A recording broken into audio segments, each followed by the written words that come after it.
Welcome to Monk's Temple.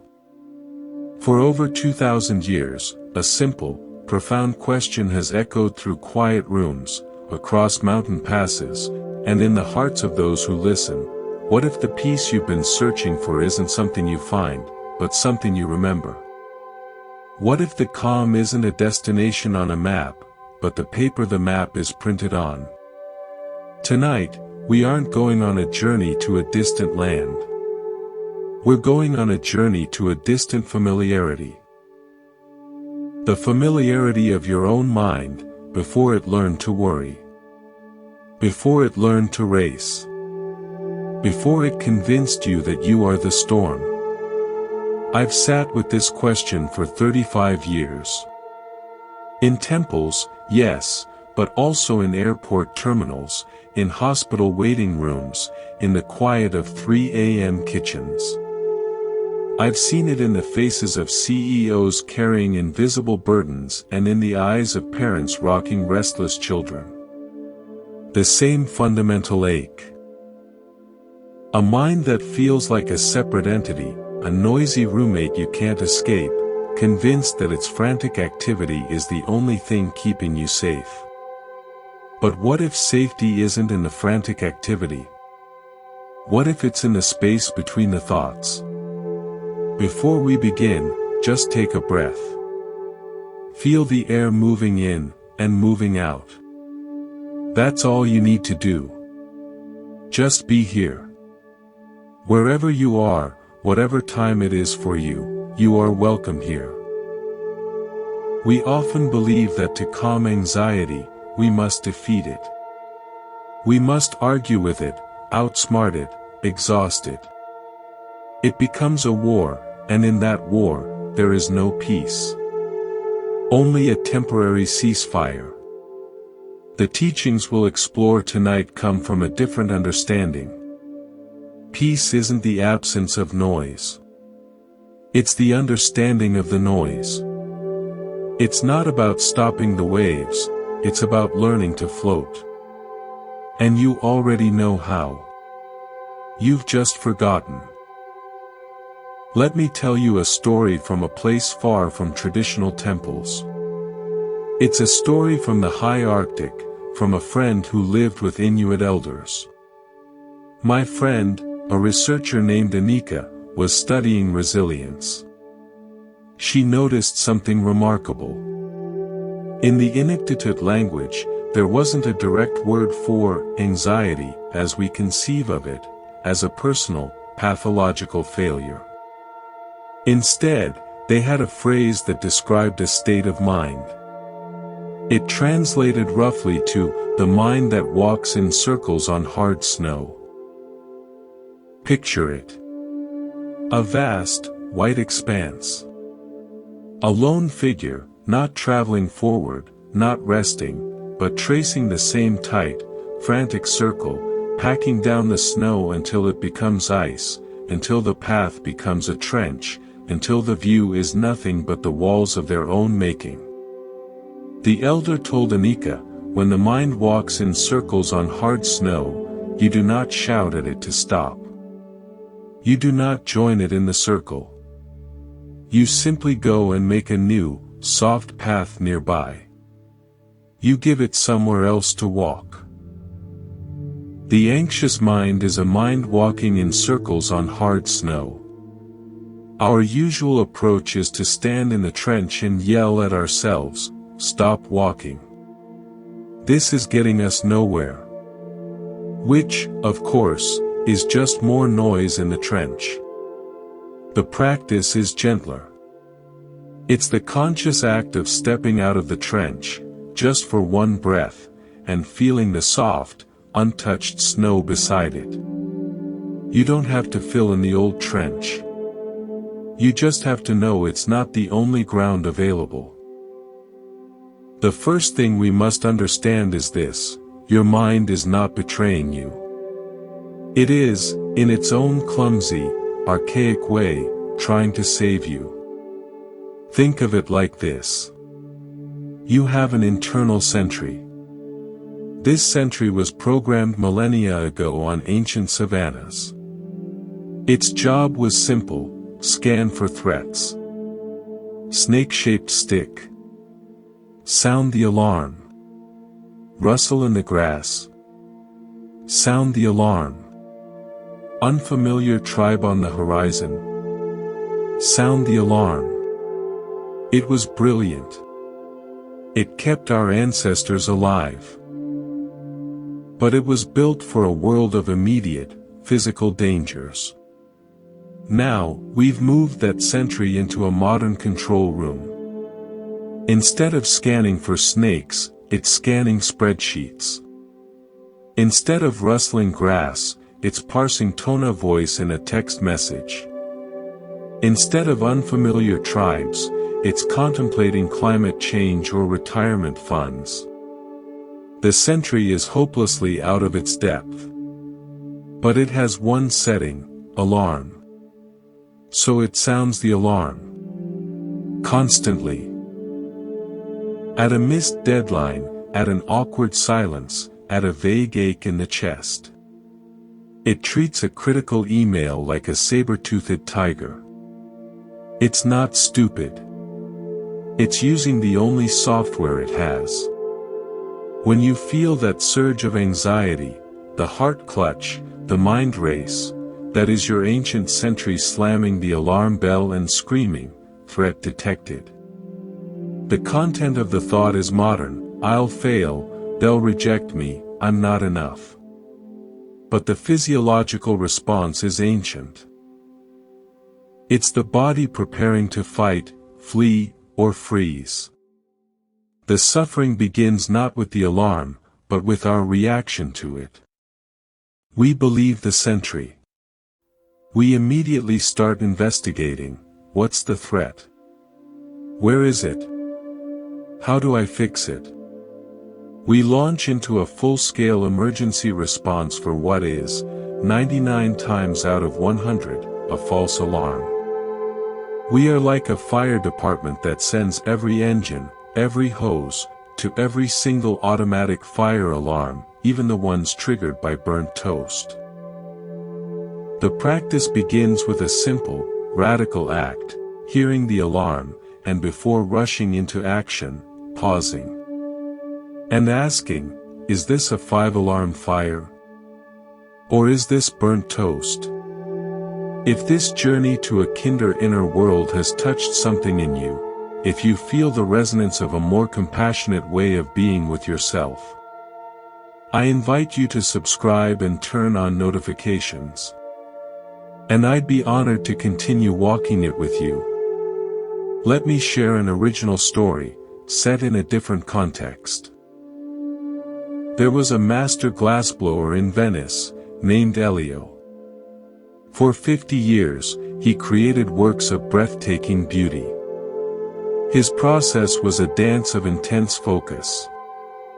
He would gather molten glass on the end of a blowpipe, a glowing, pulsating orb of potential. Then came the critical moment, shaping it. The heat was tremendous. The material was constantly moving, cooling, shifting.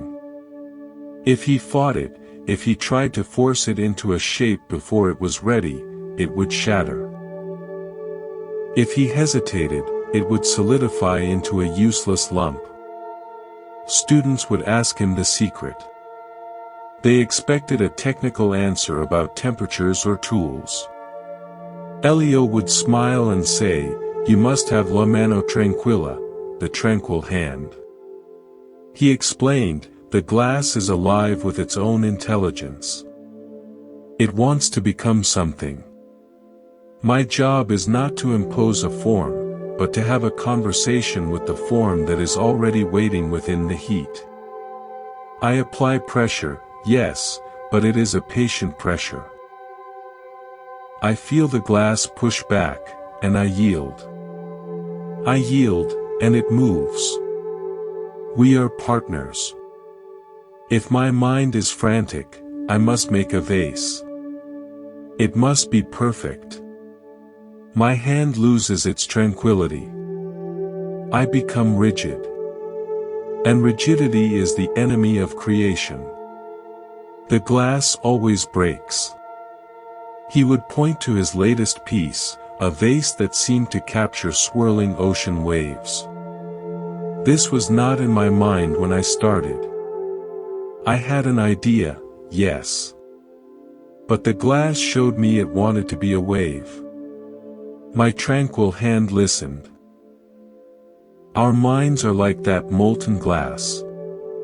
Thoughts, emotions, sensations, they are alive, hot, constantly moving.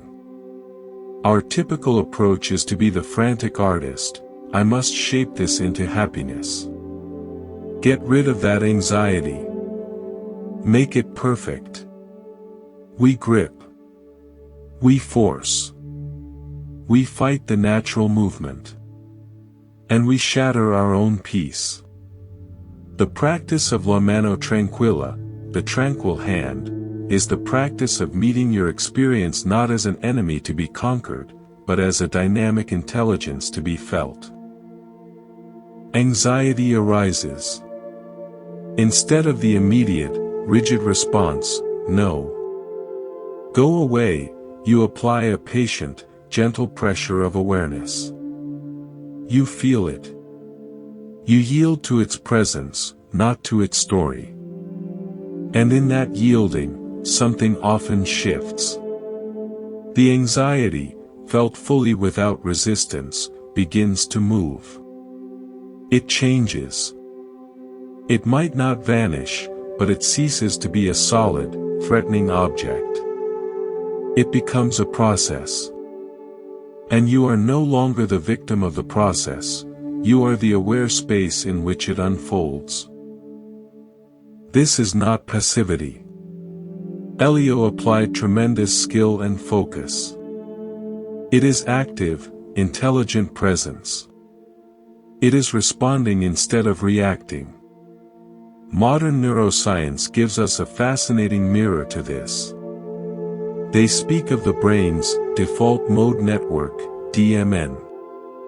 This is a network of brain regions that lights up when we're not focused on a specific external task. When we're daydreaming, ruminating about the past, worrying about the future, constructing our sense of self, that's the DMN. It's the mind's background hum, the storyteller. In many people with anxiety and depression, the DMN is overactive, like a radio stuck on a stressful news channel. Mindfulness and meditation practices have been shown to quiet the DMN. What does this mean? It means we can step out of the endless, often anxious, self-referential storytelling. We can change the station.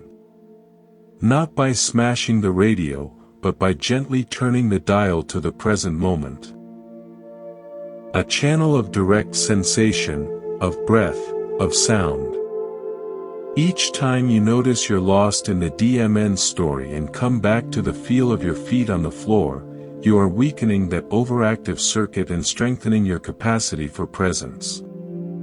You are, quite literally, rewiring your brain away from automatic anxiety.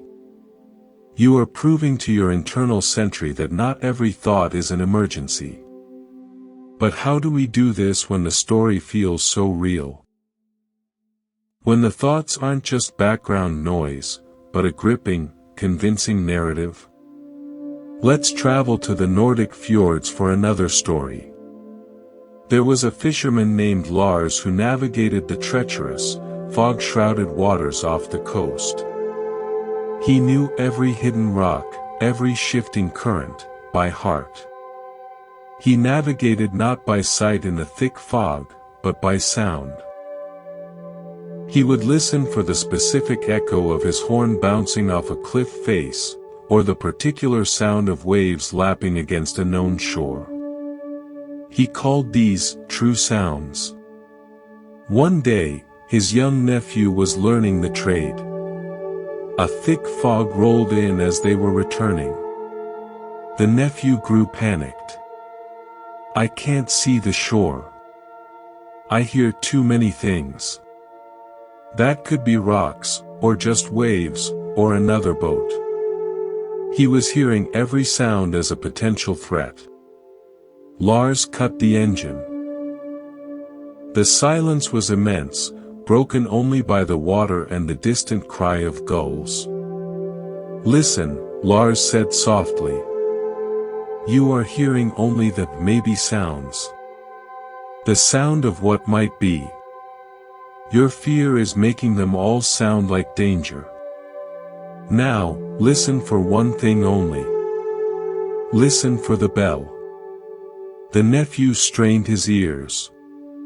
Then, faintly, through the fog, he heard it, a single, clear, rhythmic clang, clang, clang. It was the bell buoy marking the safe entrance to the harbor channel. It was a true sound. Unchanging. Reliable.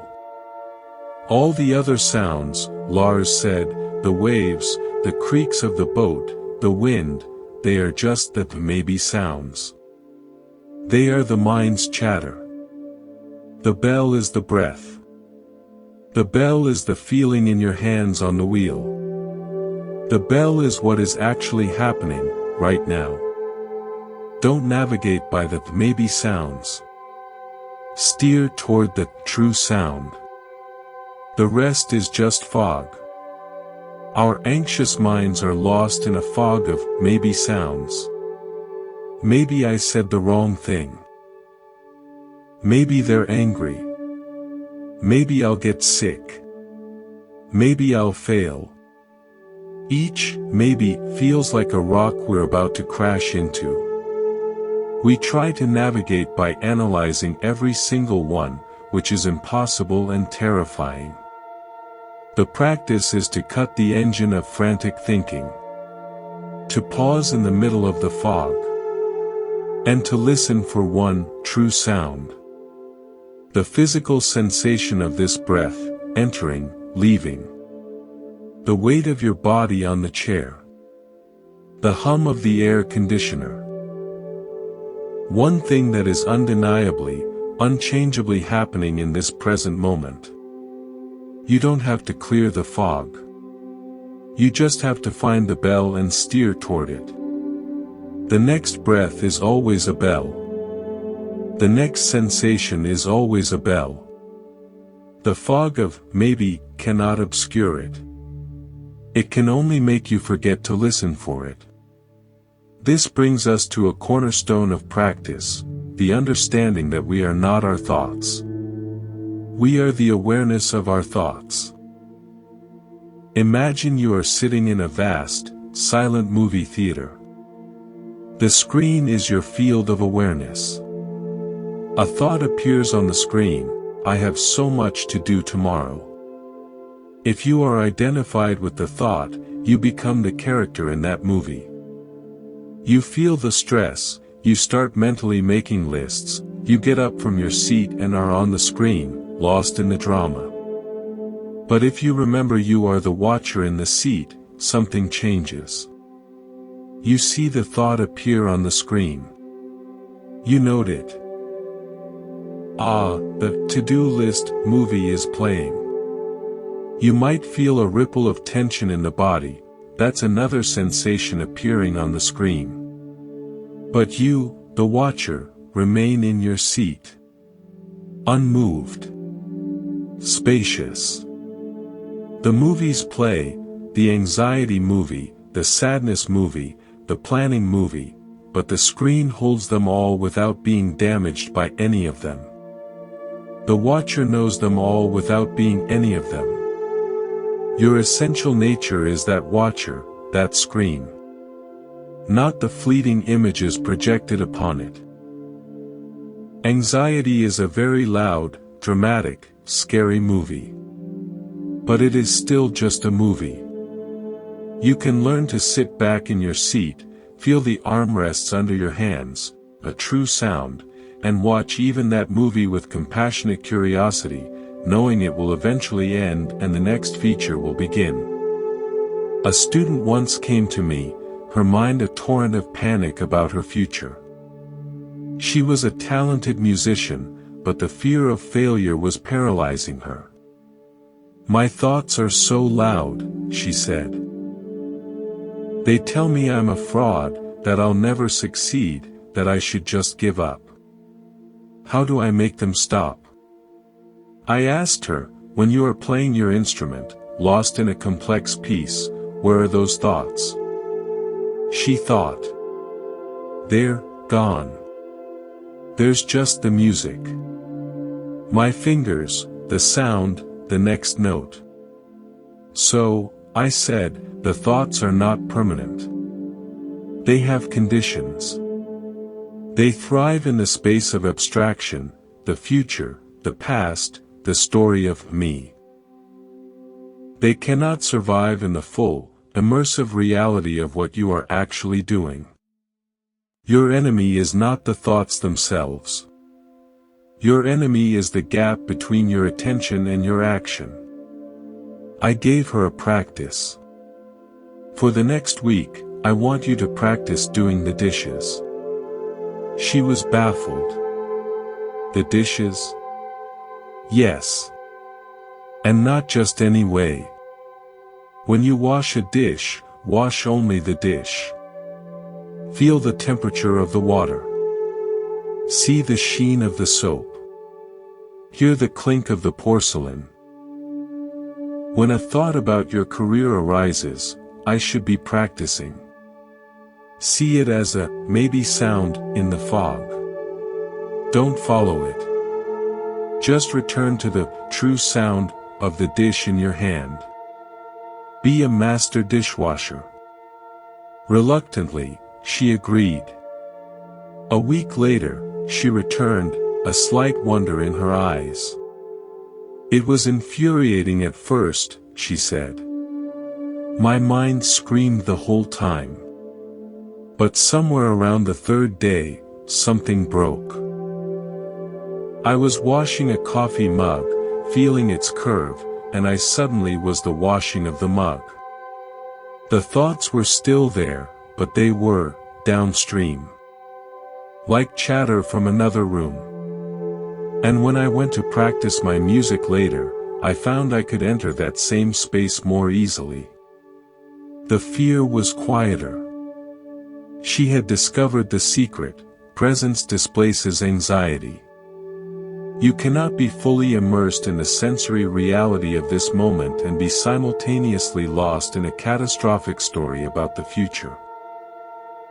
They occupy the same space. Anxiety is a form of absence. It is the mind being anywhere but here. This is why simple, repetitive tasks can be so profoundly healing. Knitting, gardening, chopping wood, carrying water. They are not distractions. They are training grounds for presence. They are bells in the fog.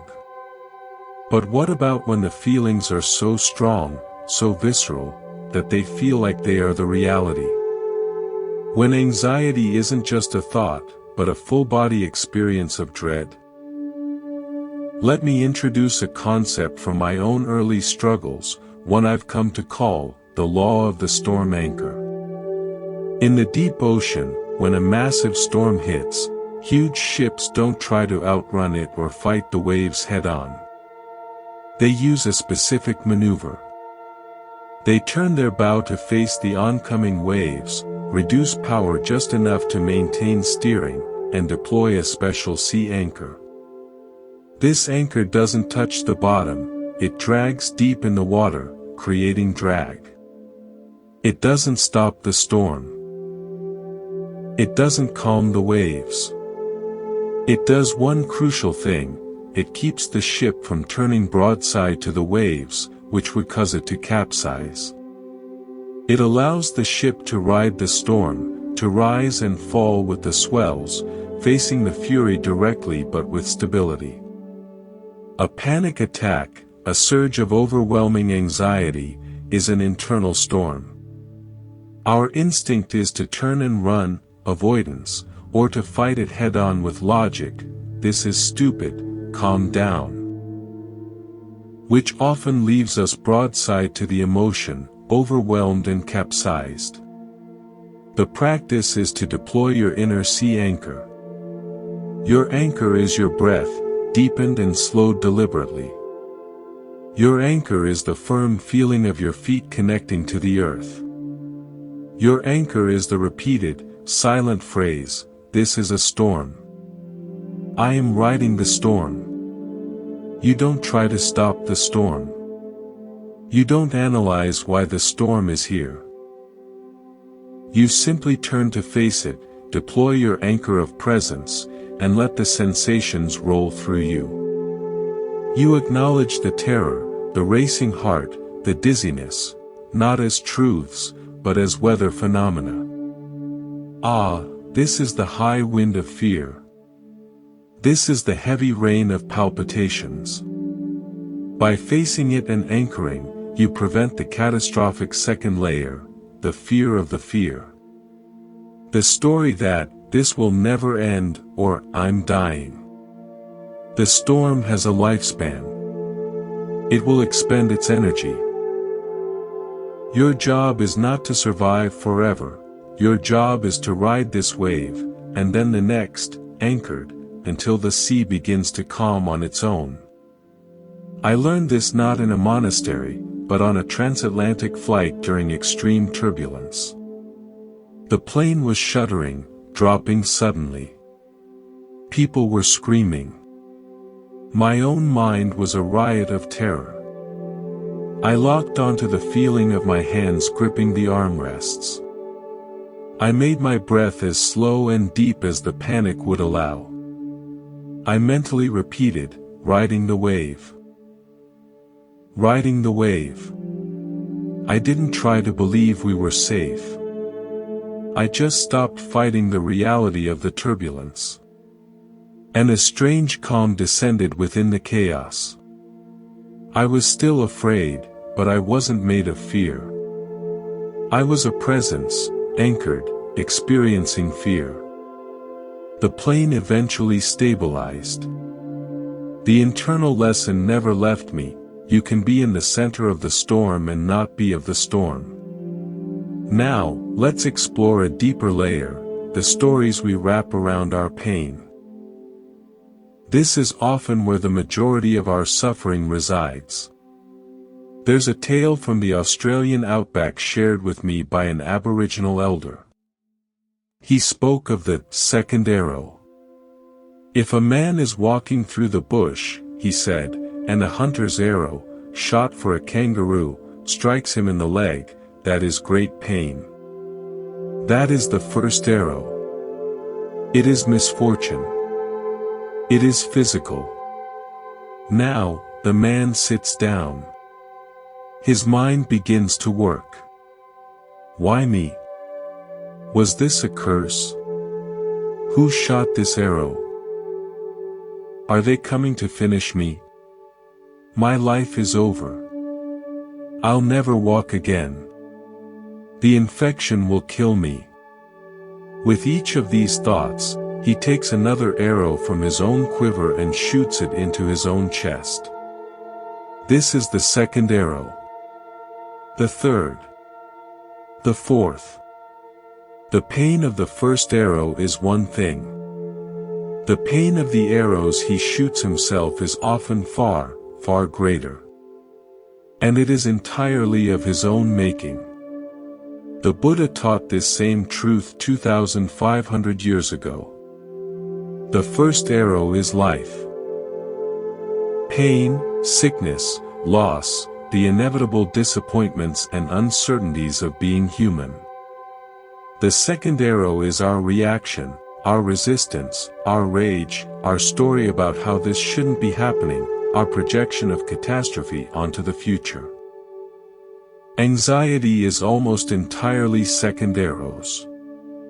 A small uncertainty, first arrow, a strange email from the boss, immediately triggers a volley of self-shot arrows. I'm going to be fired. I'll lose my house. My family will think I'm a failure. I'll end up alone. We are lying on the ground, wounded by a single arrow, frantically impaling ourselves with a dozen more.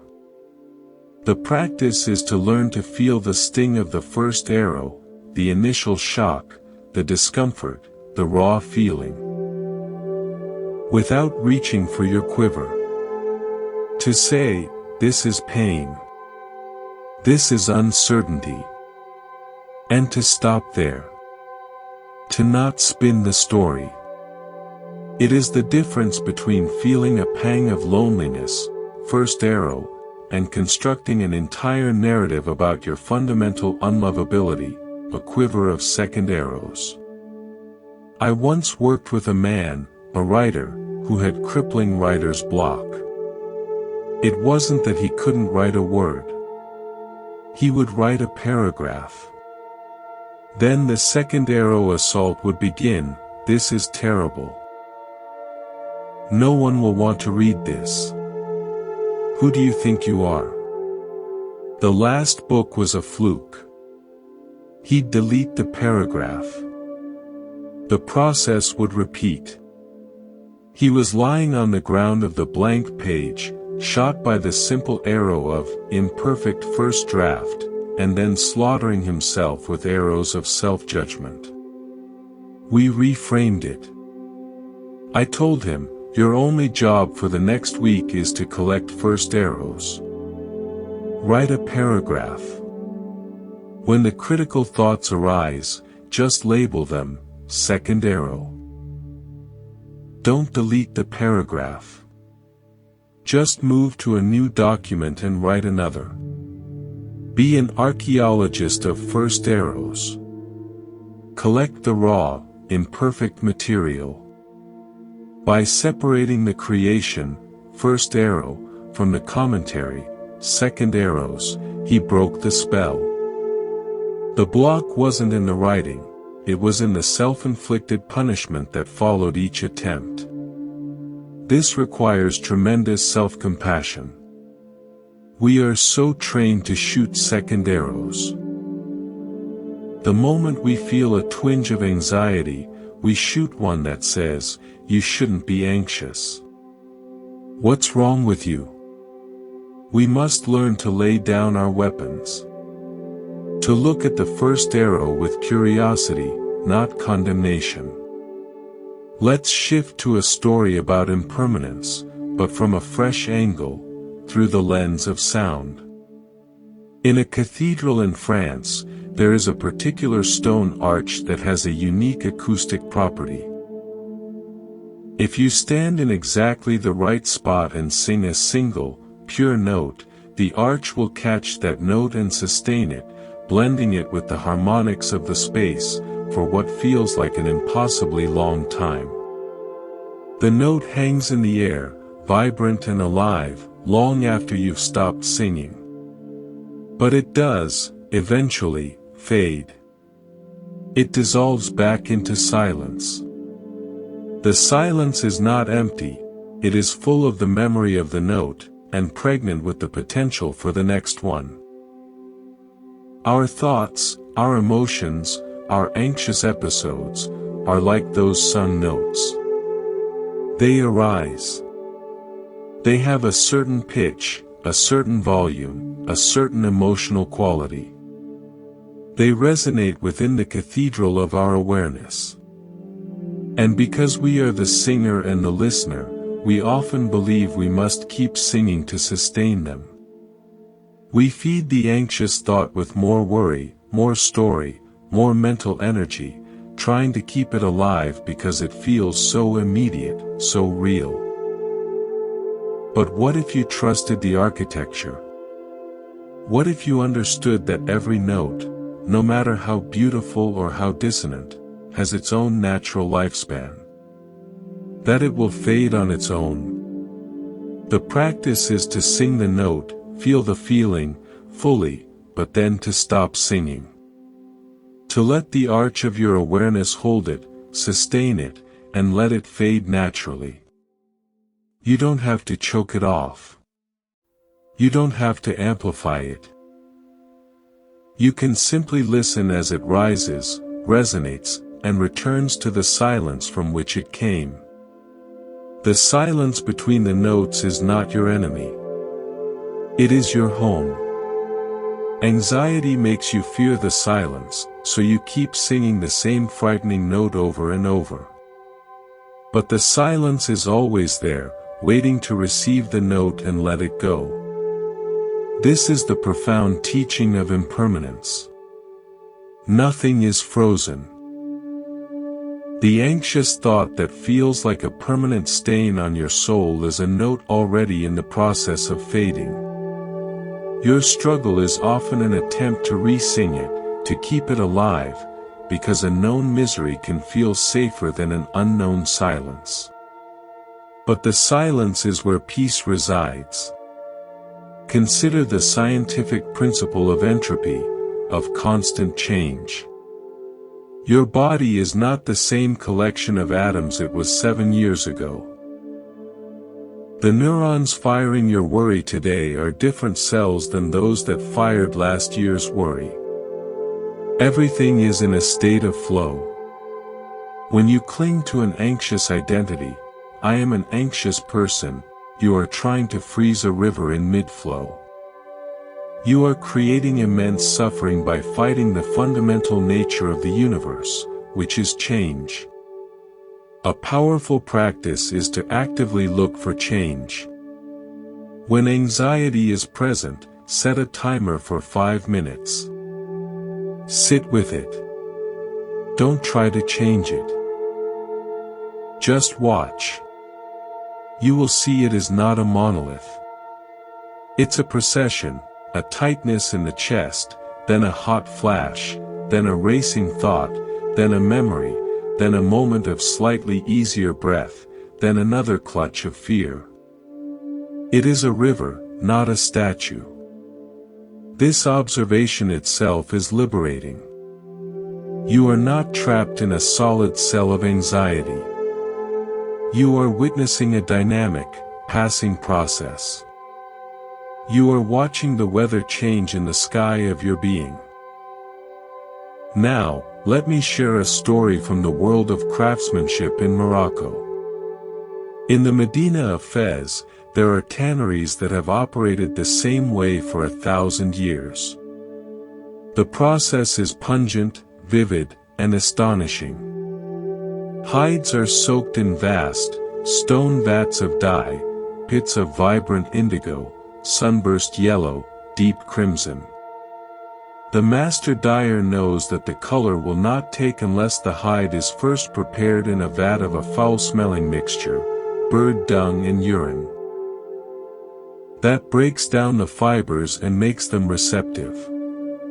An apprentice once gagged at the smell, recoiling from the preparation vats. "Master," he complained, "why must we begin in this filth? The colors are so beautiful. Can we not skip to them?" The master dyer shook his head. "The beauty is not in spite of the foulness," he said. "The beauty is because of it. The hide must be broken open. Its resistance must be softened. Only then can it drink the color deeply. If you dye it without this, the color sits on the surface. It washes out in the first rain. It is shallow, a mere decoration. The foul vat is not the opposite of the dye, it is its first, necessary partner. Our difficult emotions, anxiety, grief, fear, are often the foul preparation vats. We want the beautiful colors of peace, joy, and equanimity. We want to skip straight to them. We see our anxiety as a mistake, an obstacle to the spiritual life. But what if it is the necessary preparation?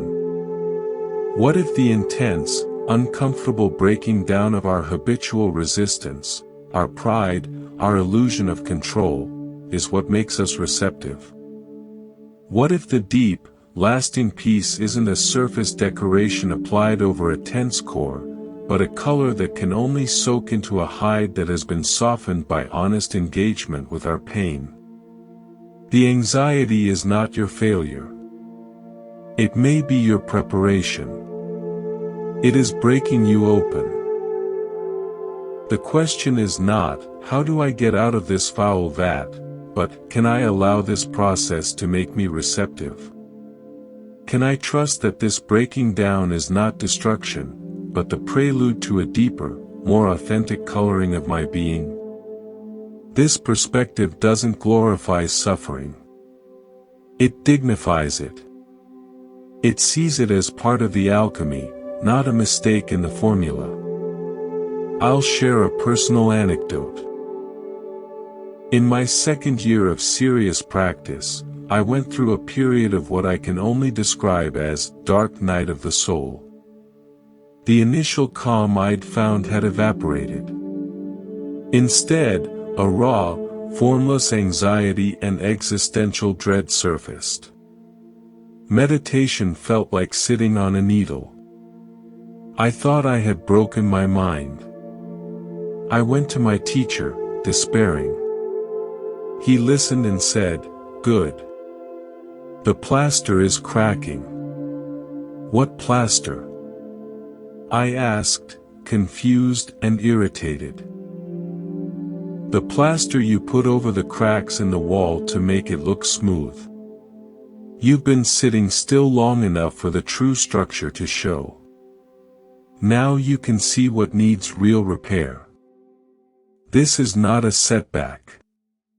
This is progress. It just doesn't feel like it." The anxiety was the foul vat. It was breaking down the superficial, spiritual identity I'd constructed, the one that wanted to look peaceful and enlightened. It was preparing me to receive a less shiny, but far more durable, understanding. Let's talk about effort. We live in a culture of striving. We believe if we just try harder, we can achieve anything, including peace.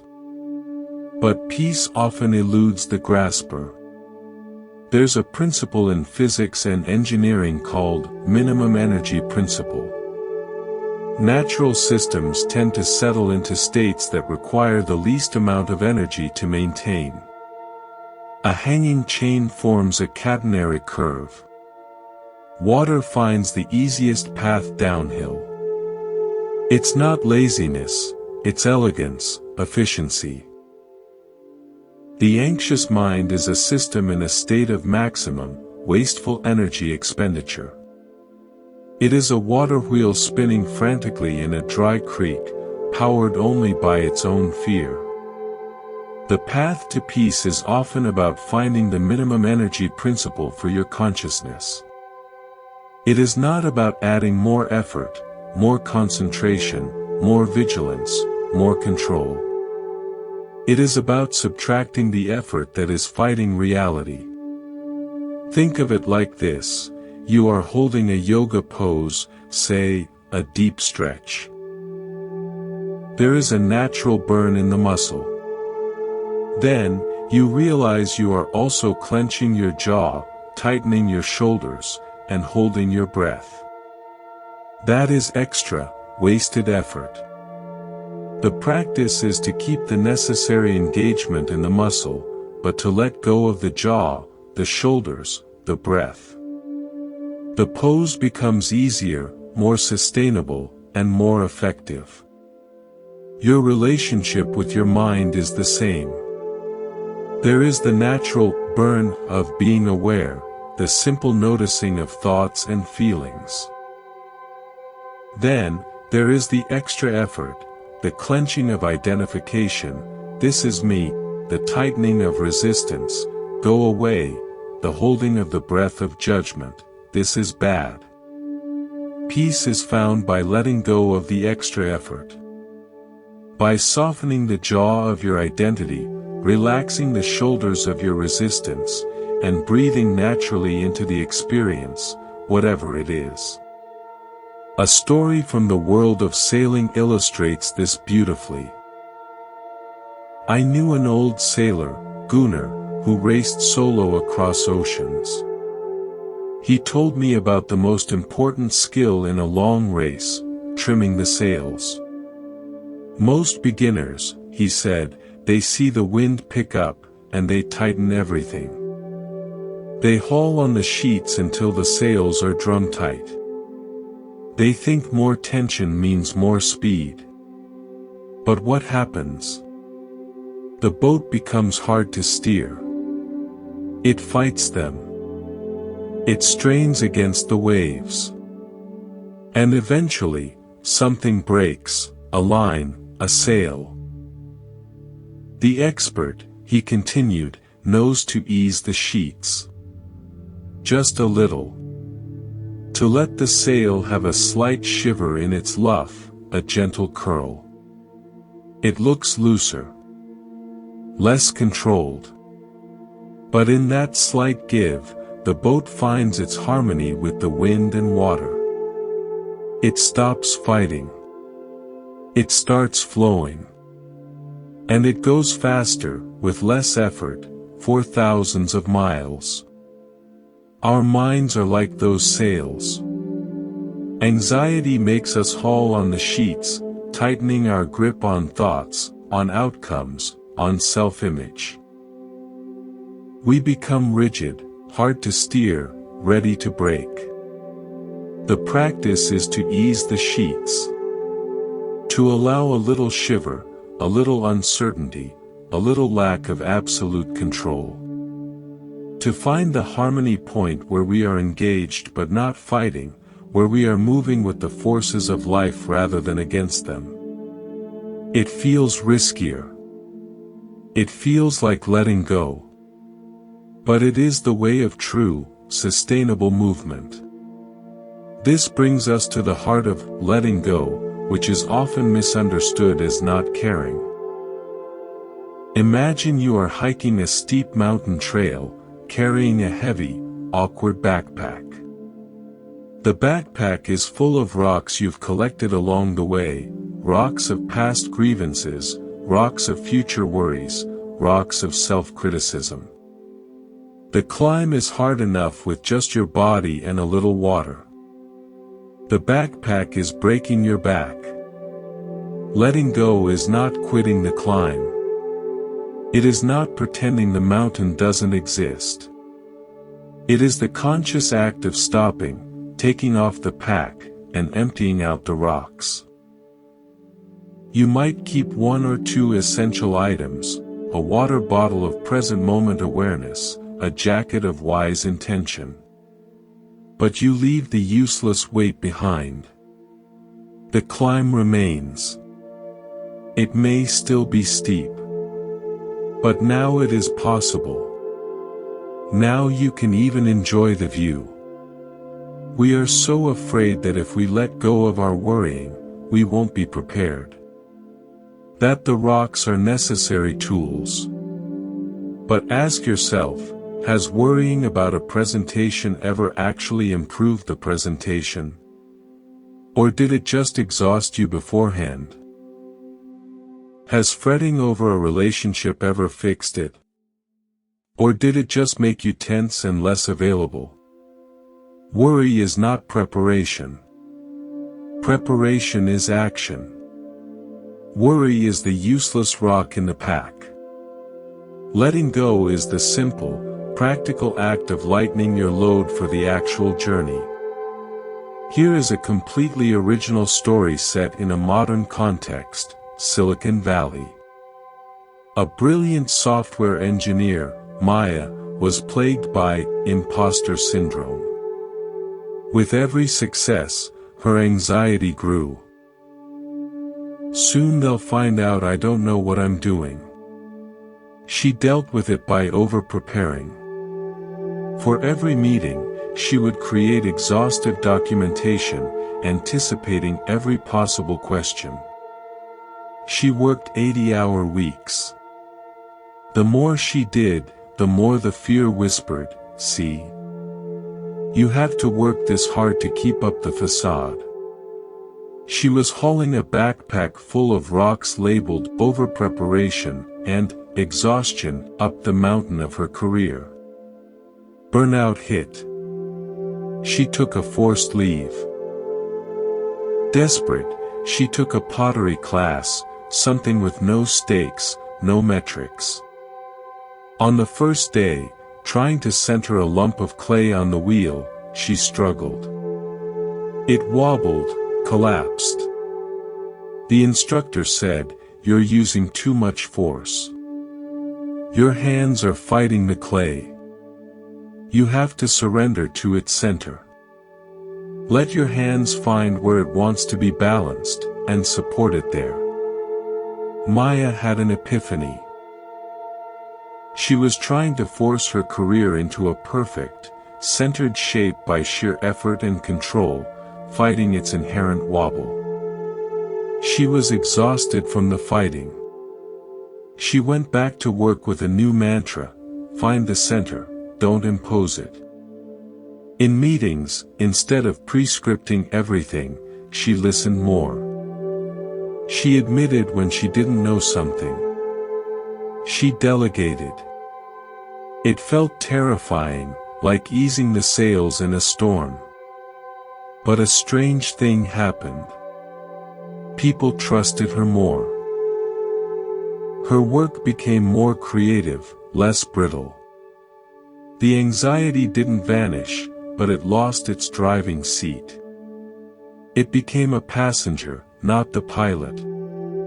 She had let go of the rock of having to know everything, and found the actual center of her competence. Another key is to understand the difference between pain and suffering, between the first and second arrow, through the lens of space. Picture your awareness as a vast, open plain. A storm arises on the plain. That is your pain, your anxiety, your difficult emotion. It has lightning, thunder, driving rain. If you are small, if you believe you are only the size of the storm, you are utterly overwhelmed. You are the storm. But what if you remember the plain? The storm occupies a portion of the plain. But the plain itself is vast, silent, and untouched. It holds the storm. The storm rages within the plain, not the other way around. When you are lost in anxiety, you have collapsed your identity to the size of the weather system. I am anxious. But you are not. You are the plain. The anxiety is a temporary weather pattern moving through the spaciousness of your being. You can learn to feel the storm and feel the vast, steady ground that holds it. You can expand your sense of self from the content of experience to the context in which experience appears. This is not a metaphor. It is a direct experience you can cultivate. In the midst of intense feeling, pause. Feel the localized sensation, the knot in the stomach, the tight chest. Now, feel the rest of your body. The feet, the hands, the back. Feel the space around your body in the room. Listen to the distant sounds beyond your personal drama. With each breath, imagine your awareness softening and expanding around a painful contraction, like a warm, dark sky around a single, agitated star. The star is still there. But it is held in an immense, peaceful space. You are that space. A student of mine, a veteran with PTSD, found this approach transformative. The flashbacks and panic were like violent storms that he felt he was. We worked on this spaciousness practice. He said later, it was like I'd been living in a tiny, locked closet with a tiger. The practice taught me I was actually in a huge field. The tiger was still there, but it had room to run. And I had room to breathe. I wasn't trapped with it anymore. We shared the field. This is the essence of what some call Buddha nature, or basic goodness. It's not a special quality you attain.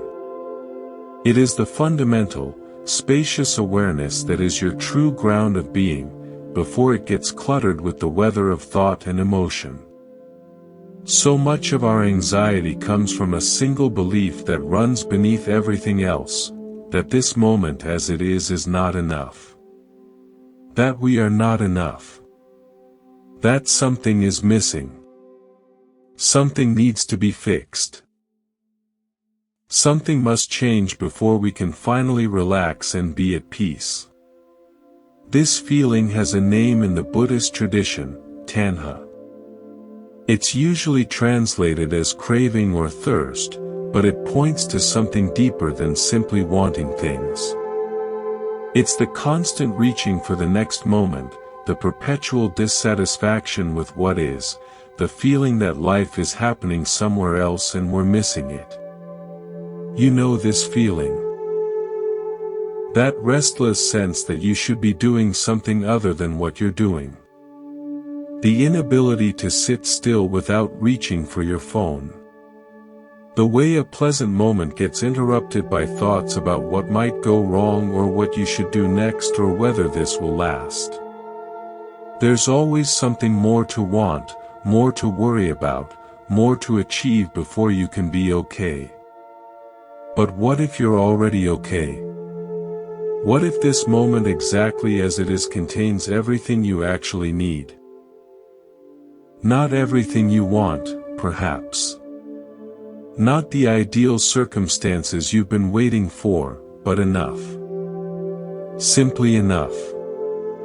This is one of the most radical teachings in Buddhism and one of the hardest to accept in a culture that profits from your dissatisfaction. It says that contentment is possible right now, not when you get the promotion or find the relationship or solve all your problems. Now, let me share with you a story about the wisdom of enough, set in the mountains of Tibet. There was a monk named Tenzin who lived in a small hermitage high in the Himalayas. His only possessions were a robe, a begging bowl, a meditation cushion, and a small wooden box.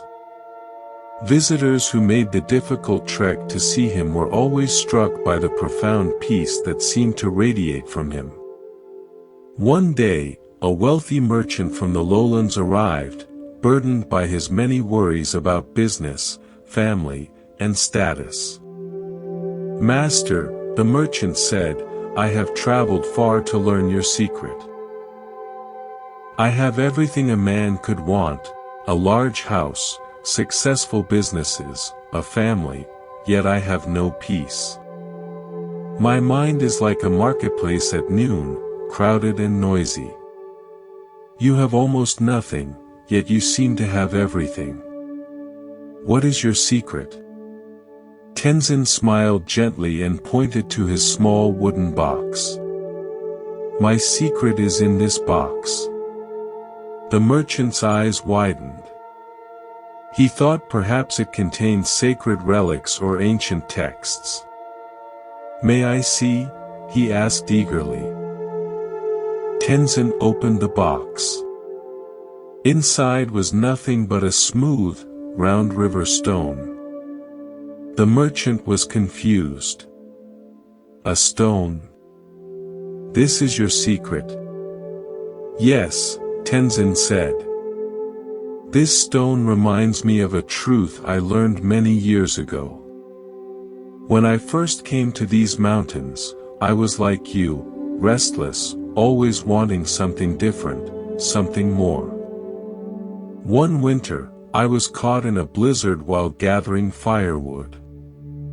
I became lost, disoriented, and certain I would die.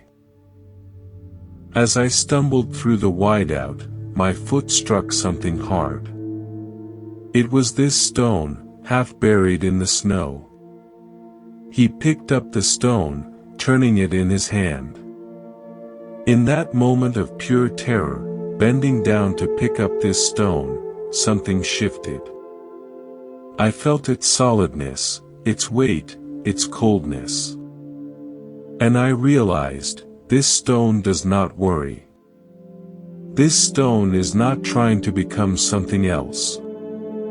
This stone is completely, utterly what it is. It is enough. And in that realization, I understood that I too could be enough, exactly as I was, in that moment, cold, lost, afraid, but alive. The storm continued, but my war with it ended. I found my way back by following a stream, no longer fighting my experience but moving with it. The merchant stared at the ordinary stone. But how does that help me? I have real problems, debts, competitors, family troubles. Tenzin nodded. The stone is not a magic solution. It is a mirror. It reflects back to you the truth that everything you need to be at peace is already present in your awareness. Your problems are real. But your suffering comes from believing that solving them will finally make you enough. You are waiting for a future where everything is arranged perfectly to grant yourself permission to be at peace. That future never comes. There is only ever now.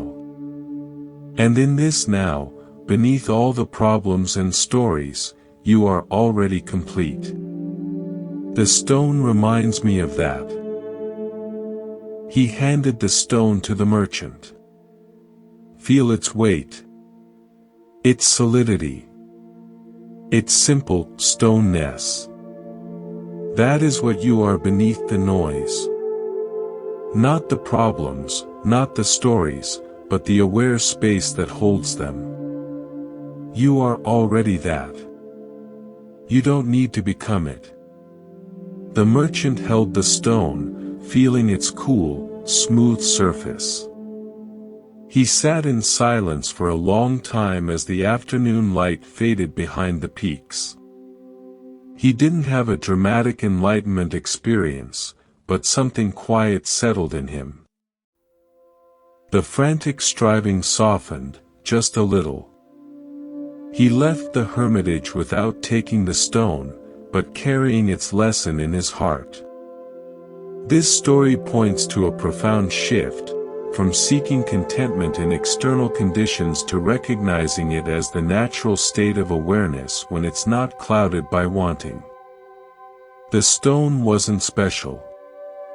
Its power was in its ability to redirect attention from the stories in the mind to the tangible reality of the present. Modern psychology echoes this in research on the hedonic treadmill. We adapt to improvements in our circumstances quickly, returning to a baseline level of happiness. The new car, the promotion, the bigger house, they provide a temporary spike, but soon we're wanting the next thing. Lasting contentment isn't found by accelerating on the treadmill, but by stepping off it.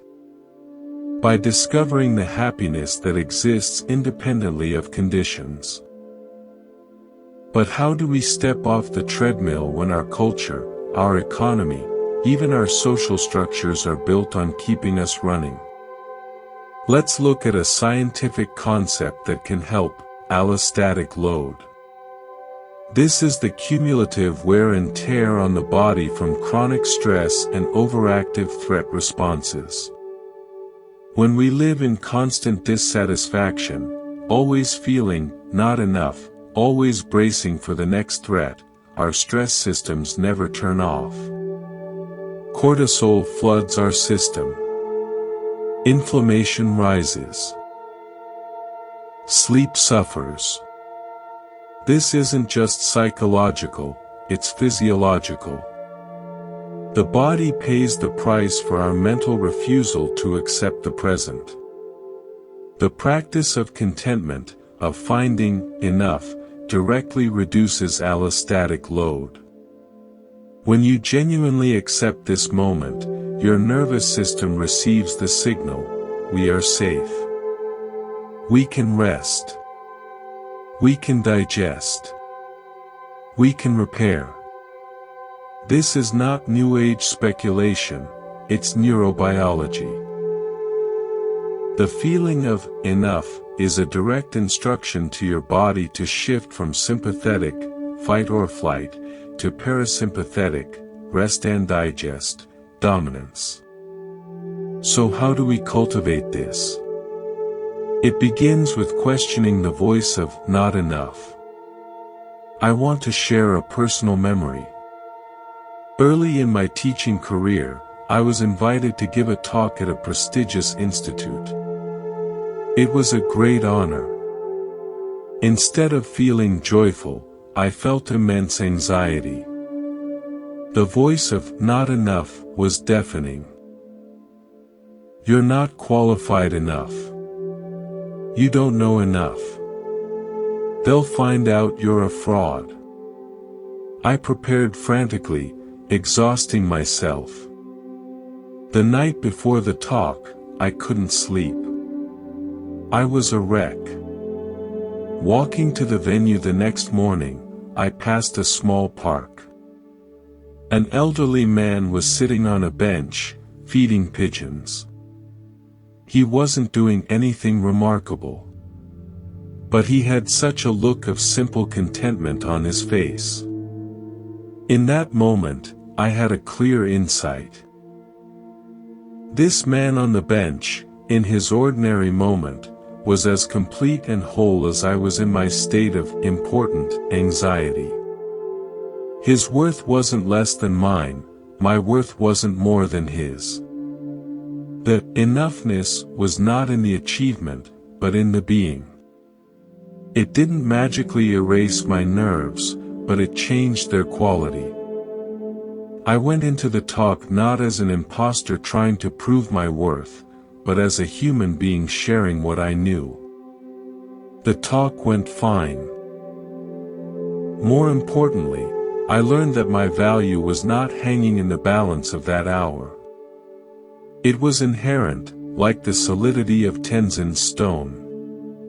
This leads us to another original story, this one from the ancient tradition of Japanese forestry. In a remote village, there was a forest revered for the extraordinary quality of its cedar trees. The lumber from these trees was strong, resilient, and beautifully grained. Outsiders assumed it was the soil or the climate. But the village elder, the forest keeper, knew the real secret. He explained it to his grandson. Most forests, he said, are planted too densely. The trees compete fiercely for sunlight. They grow fast, tall, and thin, straining upward.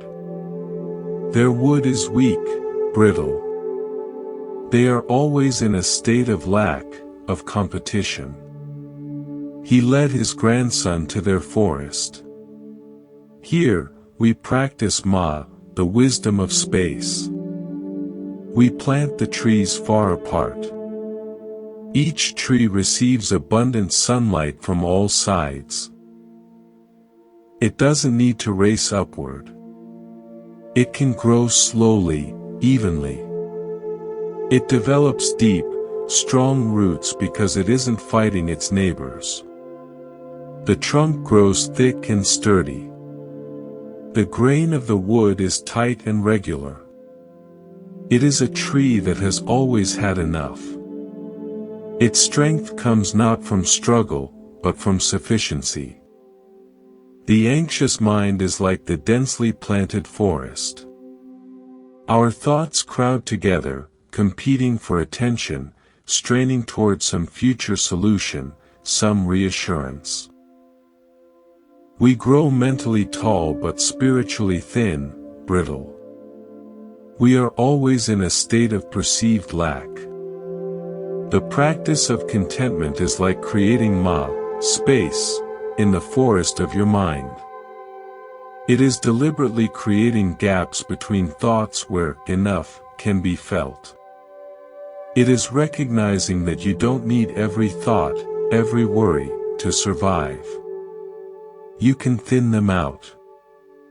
You can give your awareness room to receive light from all sides.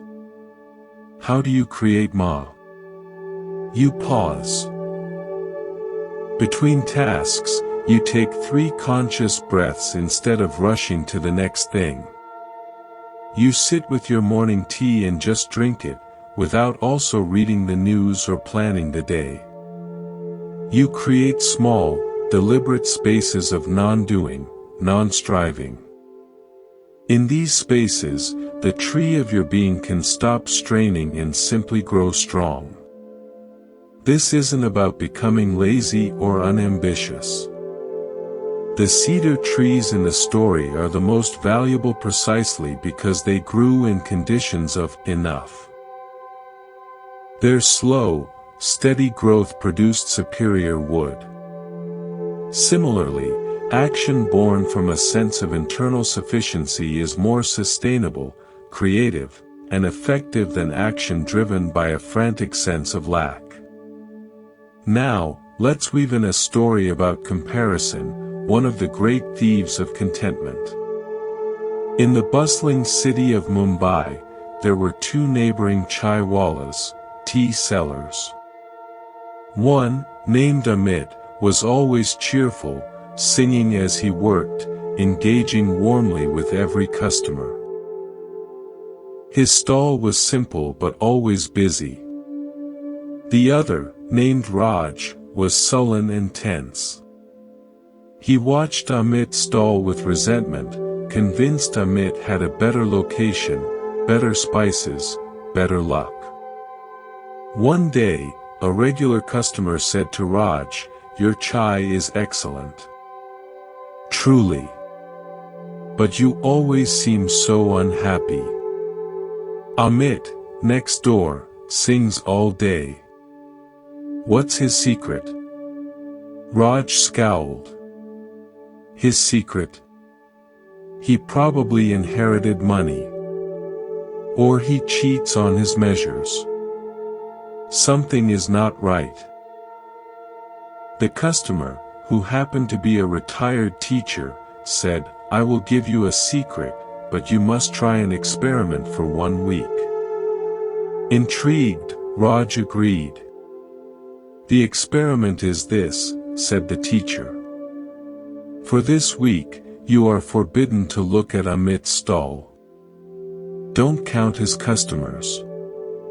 Don't listen to his songs. Don't compare your earnings. Instead, when a customer comes to you, pretend they are the very first person you have ever served. Serve them that cup of chai as if it is a sacred offering. Pay full attention to the steam, the color, the aroma. See the person receiving it. Do only that." Raj thought it silly but agreed. The first day was hard. His eyes kept drifting next door. But he forced himself to follow the instructions. He served each cup with intense attention. He noticed the smile of an old man tasting the cardamom. He saw the tired office worker relax with the first sip. Slowly, something began to change. The ritual of making and serving became absorbing. He found himself naturally smiling at customers. At the end of the week, the teacher returned. Well, Raj looked different. Softer. "It was strange," he said. "When I stopped looking at Amit, I started seeing my own stall. My own chai. My own customers. And I discovered, I am a good chaiwala. My chai is good. My customers are kind. I have enough." He hadn't changed his circumstances. But he had changed his attention. He had moved his focus from the comparison, which always creates a sense of lack, to the direct experience of his own life, where enough was waiting to be noticed. His anxiety didn't vanish. Running a small business is hard, but its corrosive, comparative edge was dulled. He even found himself humming occasionally. The compare and despair mechanism is a major source of anxiety. Social media has turned this into a global epidemic. We compare our behind the scenes with everyone else's highlight reel. The practice is to consciously, ruthlessly, bring your attention back to your own direct experience. Your own breath. Your own hands. Your own cup of chai. Comparison lives in abstraction. Contentment lives in sensation. Finally, let's consider the relationship between anxiety and time. Anxiety is almost always a rebellion against the present moment. It says, "This now is not acceptable. I must be in a different now. One where the problem is solved, the danger is past, the uncertainty is resolved." But there's a paradox. The only way to actually move toward a better future is to be fully present with what is. Effective action arises from clear perception, and clear perception is only available in the now. Anxiety, by pulling us into an imagined future, actually clouds the perception we need to navigate skillfully. Think of a sailor navigating through rocks. If he's consumed with fear about hitting a rock in the future, he's not paying attention to the water, the wind, the current right now. He's more likely to make a mistake. The skillful sailor feels the fear but keeps his attention on the present conditions. His action is precise, timely, and effective precisely because it's not being driven by future-tripping anxiety. The practice, then, is to use the mantra, "For this moment, it is enough." You're not declaring your whole life is perfect. You're simply acknowledging that in this single, fleeting unit of time called now, you have what you need to be aware, to breathe, to meet what's here. This doesn't prevent you from planning or acting. It grounds that planning and action in reality, not in fear. I'll leave you with a simple practice from these teachings. Find a small, ordinary object, a stone, a pen, a leaf. Hold it in your hand for 5 minutes. Your only task is to discover everything about it. Its temperature. Its texture. Its weight. Its color variations. Any sounds it makes. Don't think about it. Don't analyze it. Just perceive it. If thoughts about your worries arise, note them as thinking, and gently return to the sensory details of the object. In doing this, you are training the muscle of enough. You are telling your nervous system, for these 5 minutes, this object is the universe. It is complete. I am complete in perceiving it. There is nowhere else to go, nothing else to get. This simple exercise, practiced regularly, begins to rewire the habitual feeling of lack. It builds a neural pathway to sufficiency. Contentment is not the finish line of the spiritual path. It is the ground on which the path is walked. You don't achieve it, you uncover it, again and again, by stopping the frantic search for it elsewhere and noticing that the quality you seek is the very nature of your attention when it's not clouded by wanting. The merchant on the mountain didn't get a new business plan from Tenzin. He got a reminder of the stone-like sufficiency that was already within him. The chai walla didn't get a new recipe or location. He got his attention back. The forest trees didn't need to become a different species. They just needed space to realize their innate strength. You are enough. Not because you've achieved anything, but because awareness itself, what you fundamentally are, is already whole, complete, and lacking nothing. The anxiety is a story passing through that wholeness. The more you identify with the wholeness rather than the story, the quieter the story becomes. You don't have to believe this. Just experiment with it. In this next moment, as you hear these words, see if you can sense, even faintly, the sufficiency of simply being here, listening. Nothing to add. Nothing to take away. Just this. We come now to what might be the most practical and transformative understanding of all, the power of presence as the alchemical agent that transforms anxiety into awareness, suffering into space, confusion into clarity. There is a principle in chemistry and in ancient alchemy. To transform a substance, you must first create the proper container and the right conditions. Lead doesn't become gold through force or willpower. It requires a specific crucible, precise heat, and a catalytic process. Our minds work in a similar way. We cannot force anxiety to become peace through brute mental strength. But we can create the container, the crucible of present moment awareness, where transformation becomes possible. Let me share a story from the deserts of Arizona, from the tradition of the Navajo weavers. A master weaver was teaching her granddaughter the art of creating the intricate, spiritual patterns for which their people were known. The granddaughter, eager to create something beautiful, kept making mistakes. Her tension was uneven. She would rush sections, then have to backtrack.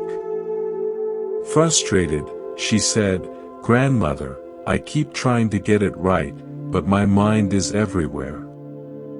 I'm thinking about the pattern, about not making mistakes, about how long it will take." The grandmother gently took the loom. "You are trying to weave with your thinking mind," she said. "That is like trying to paint a sunset with a hammer. The thinking mind plans the pattern, yes. But the hands must weave from the place before thought." She pointed to the vast desert landscape outside their hogan.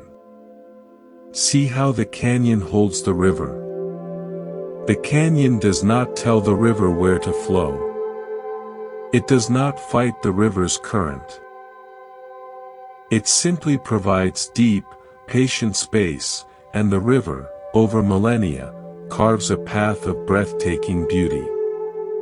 The canyon is the presence. The river is your thought, your feeling, your anxiety. Your mind right now," she continued, "is not a canyon. It is a shallow, anxious ditch, trying to control a flash flood. You are being eroded by your own rushing thoughts. You must become the canyon. Deep, spacious, unmoving. Then, whatever flows through you, even the floodwaters of fear, will, in time, carve something meaningful. It will not destroy you. It will shape you." She placed her hands on the unfinished weaving. Now, do not weave the blanket. Let the blanket weave itself through your canyon-like hands. Your only job is to be the space through which the thread moves. This is perhaps the most precise description of meditation I've ever encountered, becoming the canyon so that the river of experience can flow without causing erosion. Our suffering comes from identifying with the river, the rushing thoughts, the flash flood emotions, instead of resting as the canyon that contains it all. Modern psychotherapy has begun to converge with this ancient wisdom through modalities like acceptance and commitment therapy, ACT. ACT doesn't focus on eliminating bad thoughts or feelings. Instead, it teaches psychological flexibility. The ability to be fully present with what is, without defense, and to take action guided by your values. The core process. Contact with the present moment. It's the foundational skill. You cannot accept what you're not aware of. You cannot choose values-based action if you're lost in a story about the past or future. The science behind this is compelling. Studies using fMRI show that when people practice present moment focus, activity decreases in the amygdala, the brain's fear center, and increases in the prefrontal cortex, involved in rational decision-making and emotional regulation. Literally, presence changes your brain from a reactive state to a responsive one. It moves you from the ditch to the canyon. But how do we do this when we're in the grip of anxiety? The instructions, just be present, can feel impossibly abstract. Let's break it down with what I call the 3 anchors of embodiment. When you feel anxiety rising, you have 3 portals back to the canyon of presence, and they're always with you. Anchor 1, the breath. This is the most immediate. You don't need to change your breath. Just notice it. Is it shallow or deep?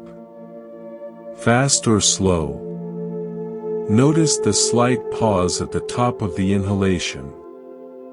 The release at the bottom of the exhalation. Feel the air moving through your nostrils. The rise and fall of your chest or belly. Don't judge it. Just follow one complete breath, as if it's the most interesting thing in the world. This simple act pulls your awareness out of the abstract future and into the biological now. Anchor 2, the body. Feel your feet on the floor. The weight of your body on the chair. The touch of fabric on your skin. Scan for any sensation, the hum of tension in your shoulders, the warmth in your hands, the pressure of your glasses on your nose. Anxiety wants to be a disembodied thought. Bringing attention to physical sensation grounds it. It says to the nervous system, we are here. In a body. Not in a catastrophic story. Anchor 3, sound. Listen. Not to the meaning of sounds, but to their raw quality. The distant hum of traffic. The ticking of a clock. The sound of your own breath. The subtle ringing in your ears. Listen as if you're a scientist discovering sound for the first time. This pulls you into the sensory world, the actual world, which is almost always more neutral and manageable than the world constructed by anxious thought. You don't need to use all 3. Pick one. The breath is always available. Spend 60 seconds with one anchor. That's all. You are not trying to stop the anxiety. You are simply changing what you're paying attention to. You are moving from the content of the mind to the context of the present moment. This is the alchemical shift. Now, an original story from the world of deep-sea exploration. A marine biologist was studying bioluminescent life in the midnight zone of the ocean, where no sunlight penetrates. She would descend in a specialized submersible into absolute darkness. At first, the darkness felt oppressive, terrifying. Her mind would race with thoughts of equipment failure, of being trapped, of unseen monsters. But her mentor gave her a curious instruction. When you are surrounded by the dark and the fear arises, turn off all the submersible's lights. Every single one. Sit in the complete, utter blackness for 2 minutes. It sounded counterintuitive, even dangerous. But she trusted him. On her next dive, as the familiar panic began to rise, she took a deep breath and switched off the lights.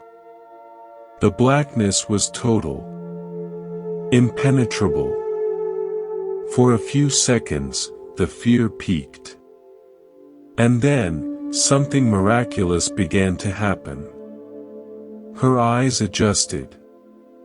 And she began to see light. Not from her vessel, but from the life all around her. Tiny, delicate pinpricks of blue and green began to appear, jellyfish, plankton, strange anglerfish. A previously invisible galaxy of living light revealed itself. The darkness wasn't empty, it was full. It was only her own blazing lights that had been blinding her to it. When she turned the lights back on, the delicate bioluminescence vanished, washed out by the harsh glare. The true wonder was only visible from within the darkness. Our anxious minds are like that submersible with all its lights blazing. We flood our mental space with the harsh glare of analysis, planning, worrying, judging. We think we need more light to see the monsters. But all this light blinds us to the inherent intelligence, the subtle bioluminescence of our own being that only becomes visible when we dare to turn off the noise and sit in the receptive dark of pure presence. The practice of meditation, of silent sitting, is this act of turning off the lights. We stop trying to figure everything out, to control everything. We sit in the seeming darkness of not knowing. And if we can stay there, without rushing to turn the lights back on, our inner vision adjusts. We begin to perceive the subtle light of awareness itself, the gentle luminescence of being that was always there, hidden by our own mental glare. The monsters of anxiety, seen in this native light, often turn out to be fragile, transient forms, part of the beautiful, strange ecosystem of a human mind. This is a fearless presence. It's not the absence of fear, it's the willingness to be with the darkness long enough for your true vision to adjust. I learned this not through grand spiritual experiences, but through insomnia. There was a period where I would wake at 3 a.m., my mind a vortex of worry. I would try all the tricks. Counting breaths, visualization, getting up to read. Nothing worked. One night, in sheer exhaustion, I gave up. I said to the anxiety, "Fine. You win. Do your worst. I'm not fighting anymore." I stopped trying to fall asleep. I stopped trying to make the thoughts go away. I just lay there in the dark, feeling the weight of the blankets, listening to the house creak, feeling the frantic energy in my chest. I turned off the lights of resistance. And after a while, something shifted. The anxiety didn't disappear, but it lost its solid, threatening quality. It became just another sensation in the field of the night, no more significant than the feeling of the sheet against my skin. I noticed the quiet hum of the refrigerator downstairs. I noticed the pattern of shadows on the ceiling. I was present, and the anxiety was simply part of what was present. And in that inclusive, non-resistant presence, I slipped into the deepest, most restful sleep I'd had in months. I had discovered the bioluminescence of the night. Now, let's address a common obstacle: I don't have time to be present. My life is too busy. This is like a diver saying, I don't have time to check my air supply, I'm too busy swimming. Presence isn't an extra activity to add to your to-do list. It's the quality you bring to the activities already on your list. There's a concept in Zen known as samu, or work practice. It's the practice of bringing meditative awareness to manual labor, sweeping, gardening, cooking. The task becomes the meditation. I want to introduce you to a modern samu story, set in a most unlikely place, a busy emergency room. Dr. Lena Chen was an ER physician. Her environment was the definition of chaos, constant alarms, high stakes, suffering, urgency. For years, she operated in a state of hypervigilant stress. She was effective, but burned out and anxious, her mind always 3 steps ahead, anticipating the next crisis. During a mandatory wellness seminar, she heard a teacher talk about micro-moments of presence. The idea was simple: you don't need an hour on a cushion. You can find the canyon in the space between 2 heartbeats. Skeptical but desperate, she decided to try. She created 3 tiny, ritualized pauses in her shift. 1. Before washing her hands at any sink, she would feel the temperature of the water for the full duration of 1 breath. 2. Before entering a patient's curtain area, she would pause for 2 seconds, feel her feet on the floor, and set an intention: be here, for this one. 3. After documenting a chart, before moving to the next, she would look out the window, or at a wall if there was no window, and let her eyes softly defocus for the length of 1 exhalation. These were not breaks. They were seamless stitches of awareness woven into the fabric of her work. They took no extra time. Over weeks, something profound happened. The chaos didn't decrease. The suffering she witnessed didn't lessen. But her relationship to it changed. The space between stimuli and her response widened. She found herself making clearer decisions with less mental noise. The anxiety that had been a constant background hum receded. She described it to me later.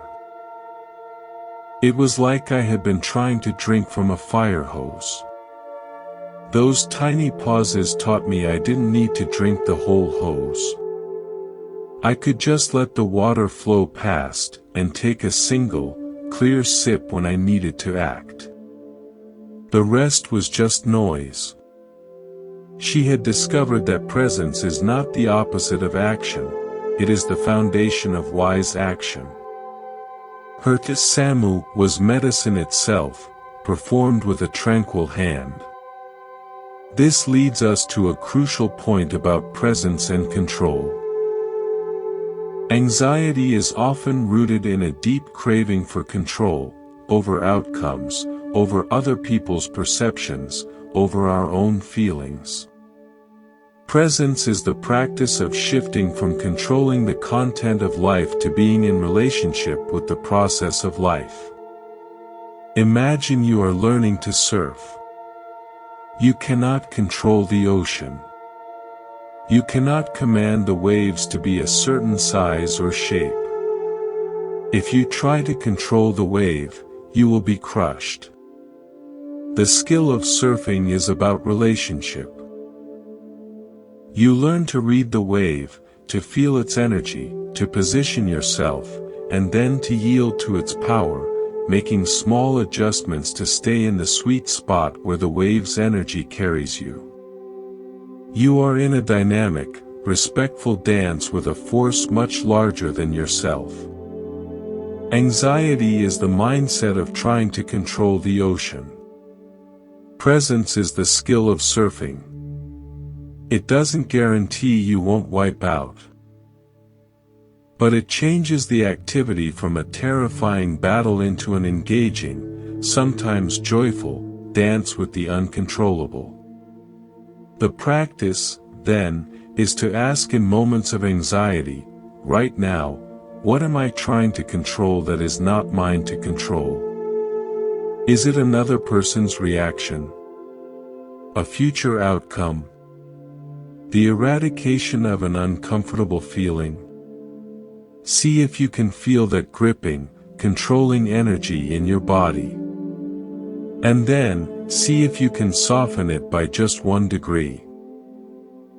Can you let go of controlling the wave, and instead, feel for how to relate to it? This is the essence of the tranquil hand from our Venetian glassblower. It is intelligent, sensitive response, not rigid control. Finally, let's talk about presence as the antidote to the feeling of isolation that often accompanies anxiety. Anxiety can make us feel utterly alone, weird, broken. Presence reconnects us, not necessarily to other people in that moment, but to the web of life itself. There is a beautiful story from the Celtic tradition, about what they called thin places, locations where the veil between the ordinary world and the spiritual world feels translucent. But the wise ones taught that thinness isn't only in places, it's in moments of deep presence. A shepherd, they said, spending long, silent days on the hillsides with his flock, might enter such a moment. Not by doing anything special, but by being so fully present that his own sense of separate self softened. In that openness, he might feel the wind not as something outside himself, but as the breath of the hill. He might feel the warmth of the sun not on his skin, but as the shared warmth of life. The boundary between shepherd and hill and sky would grow thin. In that thin moment, loneliness was impossible, because separation was an illusion. Anxiety thickens the veil.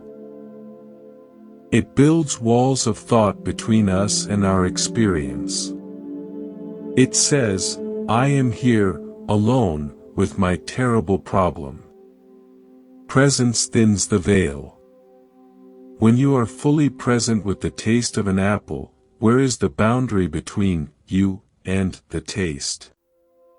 When you are fully present with the sound of rain, where does you end and the listening begin? In these moments, we touch the truth of interconnection. We realize we are not a separate node of suffering, but a temporary expression of a vast, intelligent process. The anxiety, seen from this thin space, is not my personal pathology. it is a weather pattern in the shared atmosphere of consciousness. This is the ultimate alchemy of presence. It transforms the lead of isolated suffering into the gold of interconnected being. It doesn't solve the problem, but it changes the universe in which the problem exists. The problem is no longer happening to a fragile, separate self.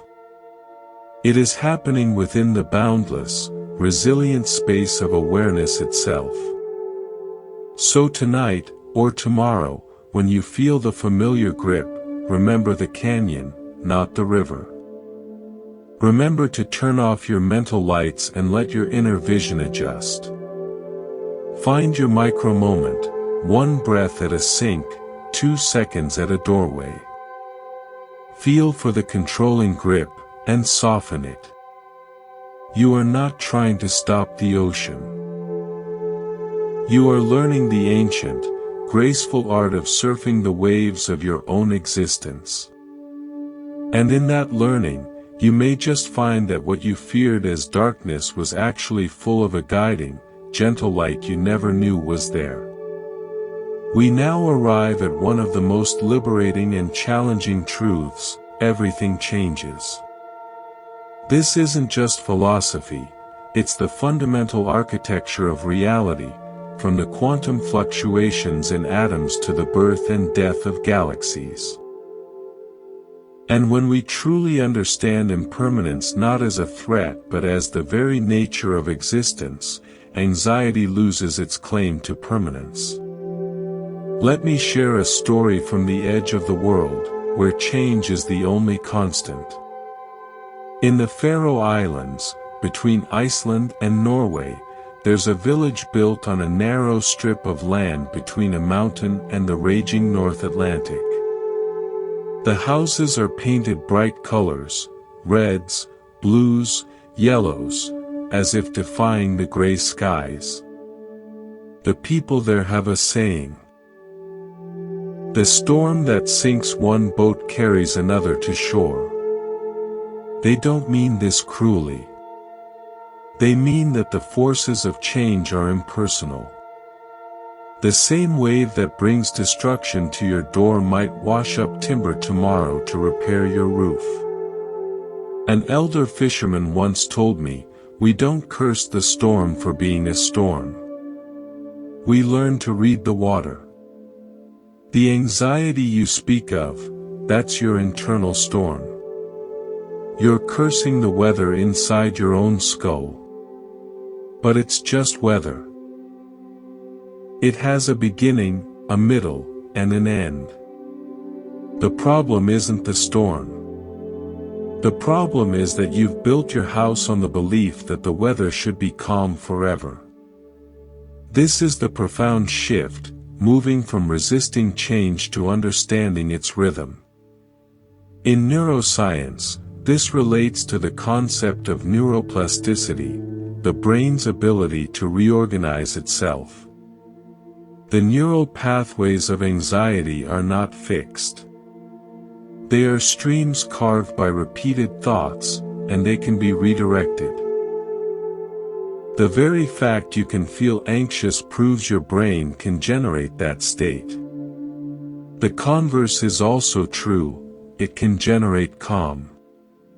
The brain is change, embodied. Now, let's explore this through an original story set in the world of music. In Vienna, there was a renowned cellist named Klaus who suffered from devastating performance anxiety. He would practice flawlessly alone, but on stage, his hands would shake, his mind would go blank. He saw therapists, tried beta blockers, but the fear felt like a permanent resident in his body. A retired conductor, hearing of his struggle, invited Klaus for tea. He didn't discuss music. Instead, he showed Klaus his collection of antique metronomes. "This one," he said, pointing to a beautiful wooden device, "belonged to Beethoven. Or so they say." He wound it up and set it ticking. Tick, tock, tick, tock. Listen, the conductor said. What do you hear? A steady beat, Klaus replied. Now watch. The conductor placed the metronome on a large, flexible wooden board. He gave the board a gentle push. As the board rocked, something remarkable happened. All the other metronomes on the shelf, though not wound, began to subtly sway. And then, one by one, they began to tick in perfect synchronization with the first. The entire shelf filled with harmonious clicking. This, said the conductor, is called entrainment. The strongest rhythm influences all the others until they find harmony. Your anxiety has become your dominant rhythm, Klaus. Every thought, every sensation, every memory has fallen into its frantic tempo. You are trying to stop the rhythm by force. That never works. He stopped the board. The synchronized ticking gradually fell apart, returning to silence. You must introduce a new, stronger rhythm. Not by fighting the old one, but by establishing such a steady, calm tempo that everything else can entrain to it. He handed Klaus a simple, modern metronome. For the next month, I want you to do this. Before you practice, set this to 60 beats per minute. Just listen to it for 5 minutes. Don't play. Just listen and breathe with the tick. Let that steady talk become the ground of your being. Then practice with it. When anxiety arises on stage, don't fight it. Remember the talk. Find that pulse in your breath. Let your nervous system remember there is a rhythm deeper than fear. Klaus did this, religiously. At first, it felt silly. But gradually, the steady tick began to work on him. It became an anchor. On stage, during his next concerto, the old panic rose. Instead of fighting, he found the pulse of his breath, the internalized talk. He didn't try to play perfectly, he tried to play with the music, in rhythm with that deep, steady beat he had cultivated. He played not flawlessly, but with a profound musicality that brought the audience to tears. The anxiety hadn't vanished, it had become a faint counter-rhythm in a much larger, steadier symphony. The teaching here is that impermanence works both ways. Yes, pleasant states end. But so do unpleasant ones.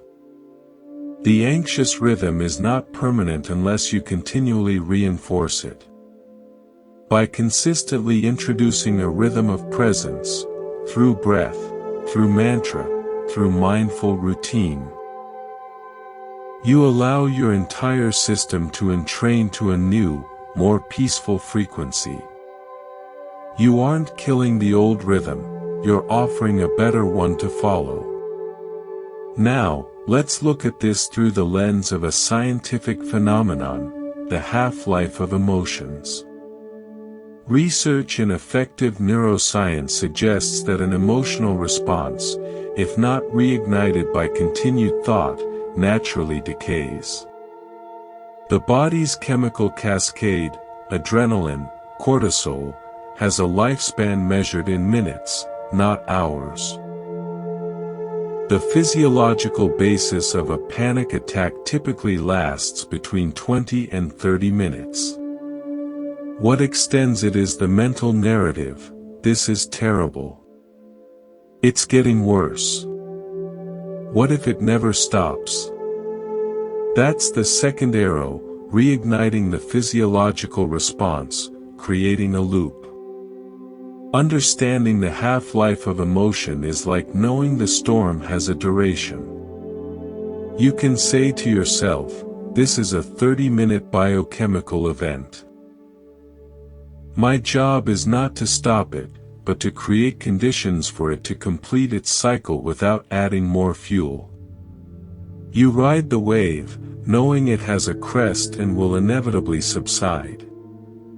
This brings me to a powerful personal story. Early in my teaching, I worked with a woman named Sarah who had panic disorder. During an attack, she felt she was dying, that it would never end. We created a panic log. After each attack, she would write down 3 things. 1. The peak intensity, 0 to 10. 2. What she did, fought it, wrote it, distracted herself. 3. How long it actually lasted. After a month, she had clear data. Every single attack, without exception, had subsided within 45 minutes. The feeling of eternity was an illusion. Seeing this objective evidence was transformative. The next time panic rose, she could say, "Ah, this is the 45-minute visitor. I know you. You have a beginning and an end." This didn't prevent the physical sensations, but it removed the catastrophic story. The attacks lost their terrifying power because they were no longer forever, they were time-limited events. They became shorter and less frequent. She had used the truth of impermanence as her anchor. But impermanence isn't just about endings, it's about constant, fluid becoming. Nothing is static. This is where we can find incredible freedom from the fixed identities that fuel anxiety. I am an anxious person. I am a failure. I am broken. Consider the Japanese art of suminagashi, or floating ink. The artist drips ink onto the surface of still water. The ink doesn't stay in a blob. It immediately begins to expand, swirl, and form intricate, lace-like patterns that are never the same twice. The artist then gently lays a sheet of paper on the surface, capturing a single, unique moment of that endless flow. Your sense of self is like that ink on water. Thoughts, feelings, memories drip into the pool of your awareness.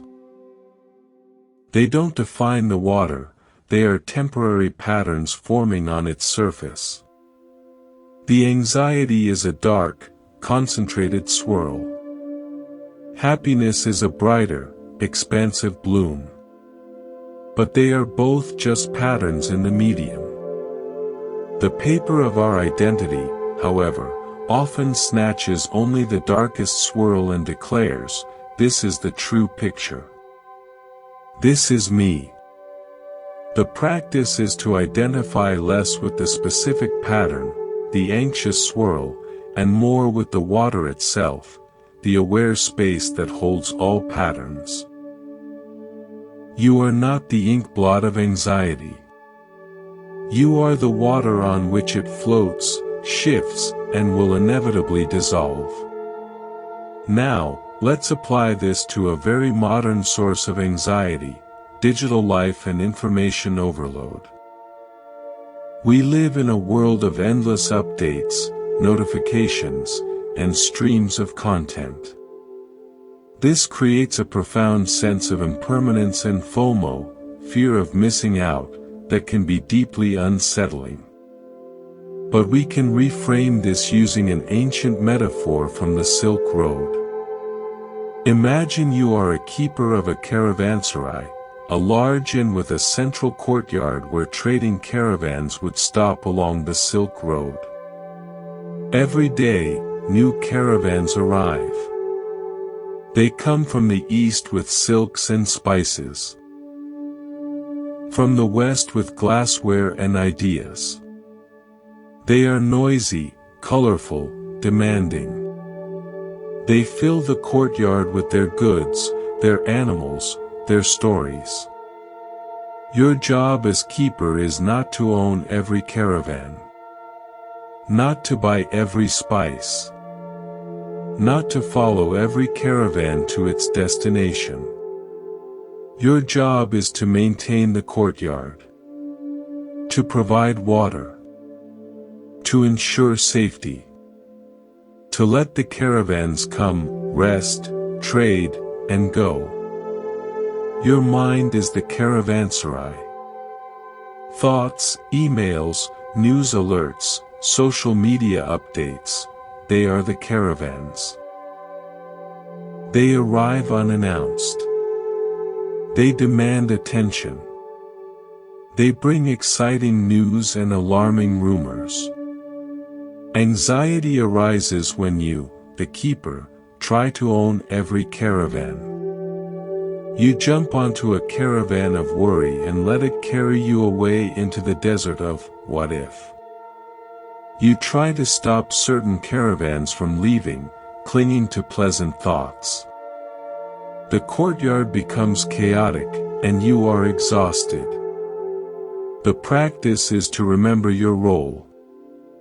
You are the keeper of the space, not the owner of the traffic.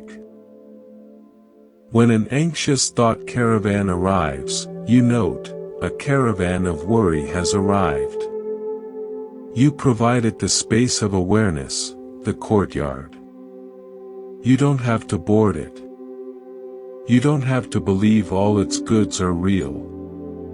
You simply acknowledge its presence and let it move through. It will leave. Another will take its place. Your peace doesn't depend on controlling the caravans, it depends on maintaining the spacious, stable courtyard of your attention. This is how we can engage with the modern world without being overwhelmed by its impermanence. We don't need to retreat from the flow of information, we need to strengthen our capacity to be the non-anxious space through which it flows. Finally, let's touch on the deepest layer of impermanence, the truth of our own mortality. This is often the silent engine of much anxiety, the fear of death, of loss, of endings. There's a beautiful practice from the Stoics called premeditatio malorum. The premeditation of evils. It sounds morbid, but its purpose is freedom. The practice involves contemplating, not morbidly but clearly, that everything you have and everyone you love is on loan. That your career will end. That your body will age. That loss is certain. Why would this reduce anxiety? Because anxiety is often a rebellion against this truth. We live in a state of subtle denial, and anxiety is the symptom of that denial cracking. When we consciously, courageously align ourselves with the truth of impermanence, we stop wasting energy on the impossible project of making the temporary permanent. We are freed to love more deeply because we know it won't last forever. We are free to act more boldly because we know our time is limited. A student once told me, when I truly let in that I will die, and everyone I love will die, my anxiety about what to order for dinner vanished. Not because I became nihilistic, but because my priorities snapped into crystal clarity. The trivial worries lost their power. The real things, love, connection, contribution, felt more urgent and more beautiful. This is the ultimate gift of embracing impermanence. It doesn't create a bleak world, it creates a world of poignant, precious clarity. The cherry blossom is more beautiful precisely because it falls. The sandcastle is more delightful because the tide will claim it. Your life, your relationships, your projects, they gain meaning from their very temporariness. So tonight, when you feel the grip of anxiety, you might ask yourself, what am I trying to make permanent that cannot be? Is it a pleasant feeling? A certain security? A particular self-image? Can I touch the truth that this too is a pattern on the water, a caravan in the courtyard, a storm off the Faroe coast? Can I find the steady rhythm of the breath beneath the frantic rhythm of fear, and let my being entrain to that deeper, slower, more reliable beat? Impermanence is not the thief of peace. It is the very condition that makes peace possible. For if nothing is permanent, then no state of suffering can hold you forever. The door of change is always swinging, and on the other side of every storm is clear sky, waiting. We arrive now at perhaps the most misunderstood and most essential practice, letting go. These two words are thrown around so casually in self-help circles that they've nearly lost their meaning. We're told to let go of anger, of the past, of expectations. But how? It often feels like being told to unclench a fist you don't even realize you're making. Let me offer you a new metaphor, from the world of geology and rock climbing. In the sandstone canyons of Utah, there's a climbing technique known as smearing. Unlike climbing where you have clear handholds and footholds, smearing involves pressing the flat of your climbing shoe against the smooth, featureless rock face. There is nothing to grasp. The climber must trust friction, balance, and gradual weight shift. To the inexperienced climber, it feels like letting go of all security. But to the expert, it's the only way to ascend the most beautiful, sheer walls. The instinct is to grip, to cling, to find a crack. But on these faces, gripping is impossible. The only way up is to let go of the need to grip, and instead, press your entire being into a trusting, open contact with the stone. Anxiety is the mind's desperate search for a handhold, a definitive answer, a guarantee, a perfect plan. Letting go is the practice of smearing. Releasing the need for a mental grip and learning to rest in open, trusting contact with the uncertainty of the present moment. The first thing to understand about letting go is that it is not an act of will. You cannot will yourself to let go any more than you can will yourself to fall asleep. In fact, the effort of trying to let go is itself a form of gripping. Think of trying to go to sleep when you're desperate to sleep. The desperation is the gripping. Sleep comes when you let go of trying to sleep. So how do we do this? We begin not with the grand gesture, but with micro moments of release. We train the nervous system in the physical sensation of letting go. Here is a simple, powerful practice I call the exhalation experiment.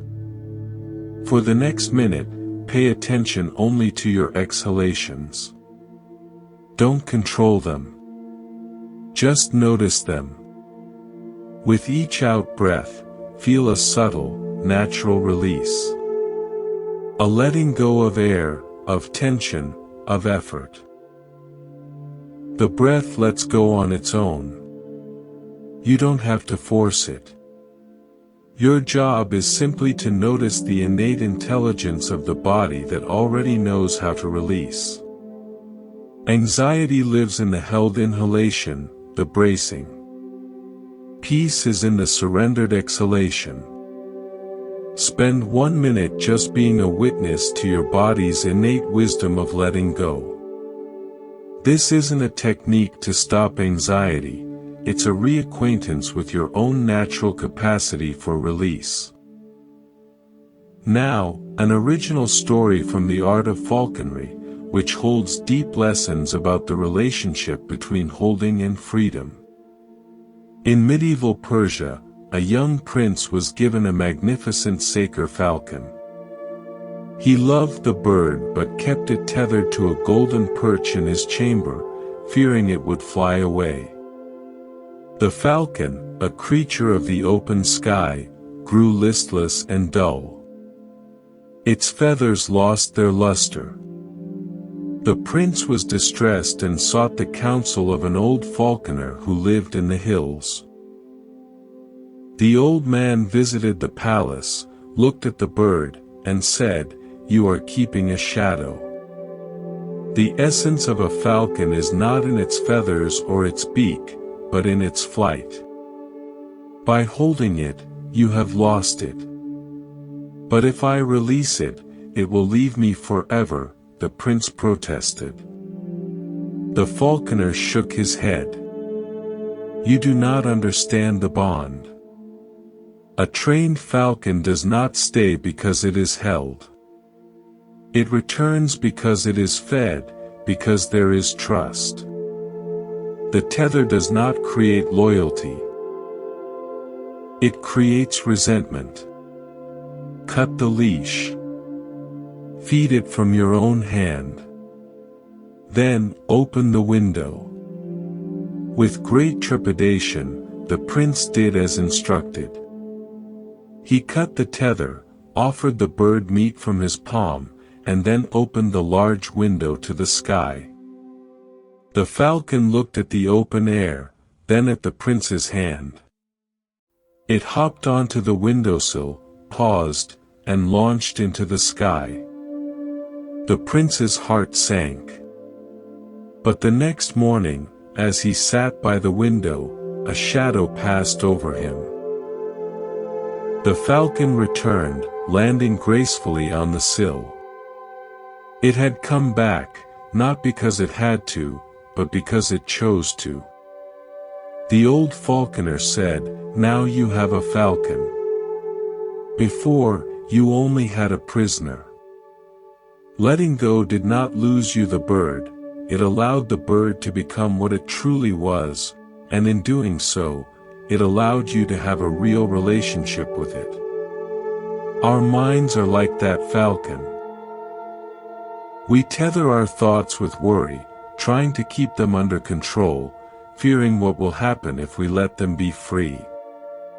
We try to leash our anxiety, to pin it down, and in doing so, we only make it more desperate, more listless, more corrosive. Letting go is cutting the tether. It is allowing the thought, the feeling, the anxiety, to exist without trying to control it. It is opening the window of awareness and saying, "You are free to come and go." Paradoxically, when we stop trying to imprison our anxiety, it often loses its power. It might fly off into the sky of awareness and not return with the same urgency. Or, if it returns, we meet it not as a jailer, but as the one who offers an open hand. This is the core of mindfulness-based therapies. We don't try to change the content of thought, we change our relationship to it. We learn to observe thoughts and feelings as passing events in the mind, not as directives we must obey or truths we must believe. But what about letting go of past hurts, of grievances that feel justified? This is where we must understand the difference between forgiveness and releasing. Forgiveness can feel like a moral imperative we're not ready for. Releasing is a practical act of self-care. Imagine you are on a long hike, and you pick up a large, sharp rock. You carry it in your hand because someone ahead of you threw it and it hurt you. Carrying it, you think, is a testament to the wrong that was done. Look what they made me carry. But with each mile, the rock cuts your hand. It makes your arm ache. It slows you down. The person who threw it is far ahead, unaware. Letting go of the rock is not saying the throw was okay. It is not excusing the action. It is the simple, physical act of opening your hand and letting the rock fall. You do it for your own ability to continue the hike, to use your hand for other things, to stop bleeding. The memory of the throw may remain, but you are no longer actively injuring yourself with the weight of it. This is release. It is for you. A student of mine, carrying years of resentment toward a business partner who cheated him, found this image transformative. I realized I was in a boardroom, years later, still holding that rock, trying to show it to everyone, while my own hand was bloody. Letting go wasn't about him. It was about my hand. My life. This brings us to a critical point. We often fear that if we let go of our worry, we will be unprepared for disaster. That our anxiety is a form of vigilance. This is an illusion. Worry is not preparation. Worry is the mental rehearsal of failure without the problem solving. There's a story from the world of engineering that illustrates this perfectly. When designing suspension bridges, engineers must account for high winds. Early bridges, built to be absolutely rigid, were torn apart by wind because they couldn't flex. The Tacoma Narrows Bridge, Galloping Gertie, is a famous example. The modern solution is not greater rigidity, but calculated flexibility. Bridges are now designed with dampers and flexible decks that allow them to sway, to absorb and dissipate the wind's energy. They let go of rigidity to gain resilience. Your psyche is the same. Rigid anxiety, this must not happen. I must control everything. Makes you fragile. The practice of letting go introduces flexibility. It allows the winds of circumstance to blow through you without tearing you apart. You sway with the uncertainty, you absorb it, you dissipate its energy through the dampers of breath and present moment awareness. This flexibility is true preparedness. Now, let's talk about the subtle art of letting go of outcomes, a major source of performance anxiety and creative block. I worked with a brilliant surgeon, Dr. Aris, who was beginning to freeze in the operating room. His hands, once steady, would tremble. The fear of making a mistake was paralyzing him. We discovered his identity was fused with the outcome, I am a great surgeon. Therefore, any threat to a perfect outcome was a threat to his entire self. We reframed his role using a concept from ancient Greek theater, the Koryphaios, the leader of the chorus. The Koryphaios does not perform the main action. They guide, they set the rhythm, they observe, and they support the protagonists. We worked on him shifting his identity mid-surgery from, I am the doer of the perfect operation, to, I am the Koryphaios for the healing process. His job was to be the most present, aware, skilled guide for the natural intelligence of the body to do its work. He was to set the conditions, cutting, suturing, with a tranquil hand, and then let the biological outcome unfold. He let go of owning the result. The result belonged to the complex, mysterious process of life. His trembling stopped.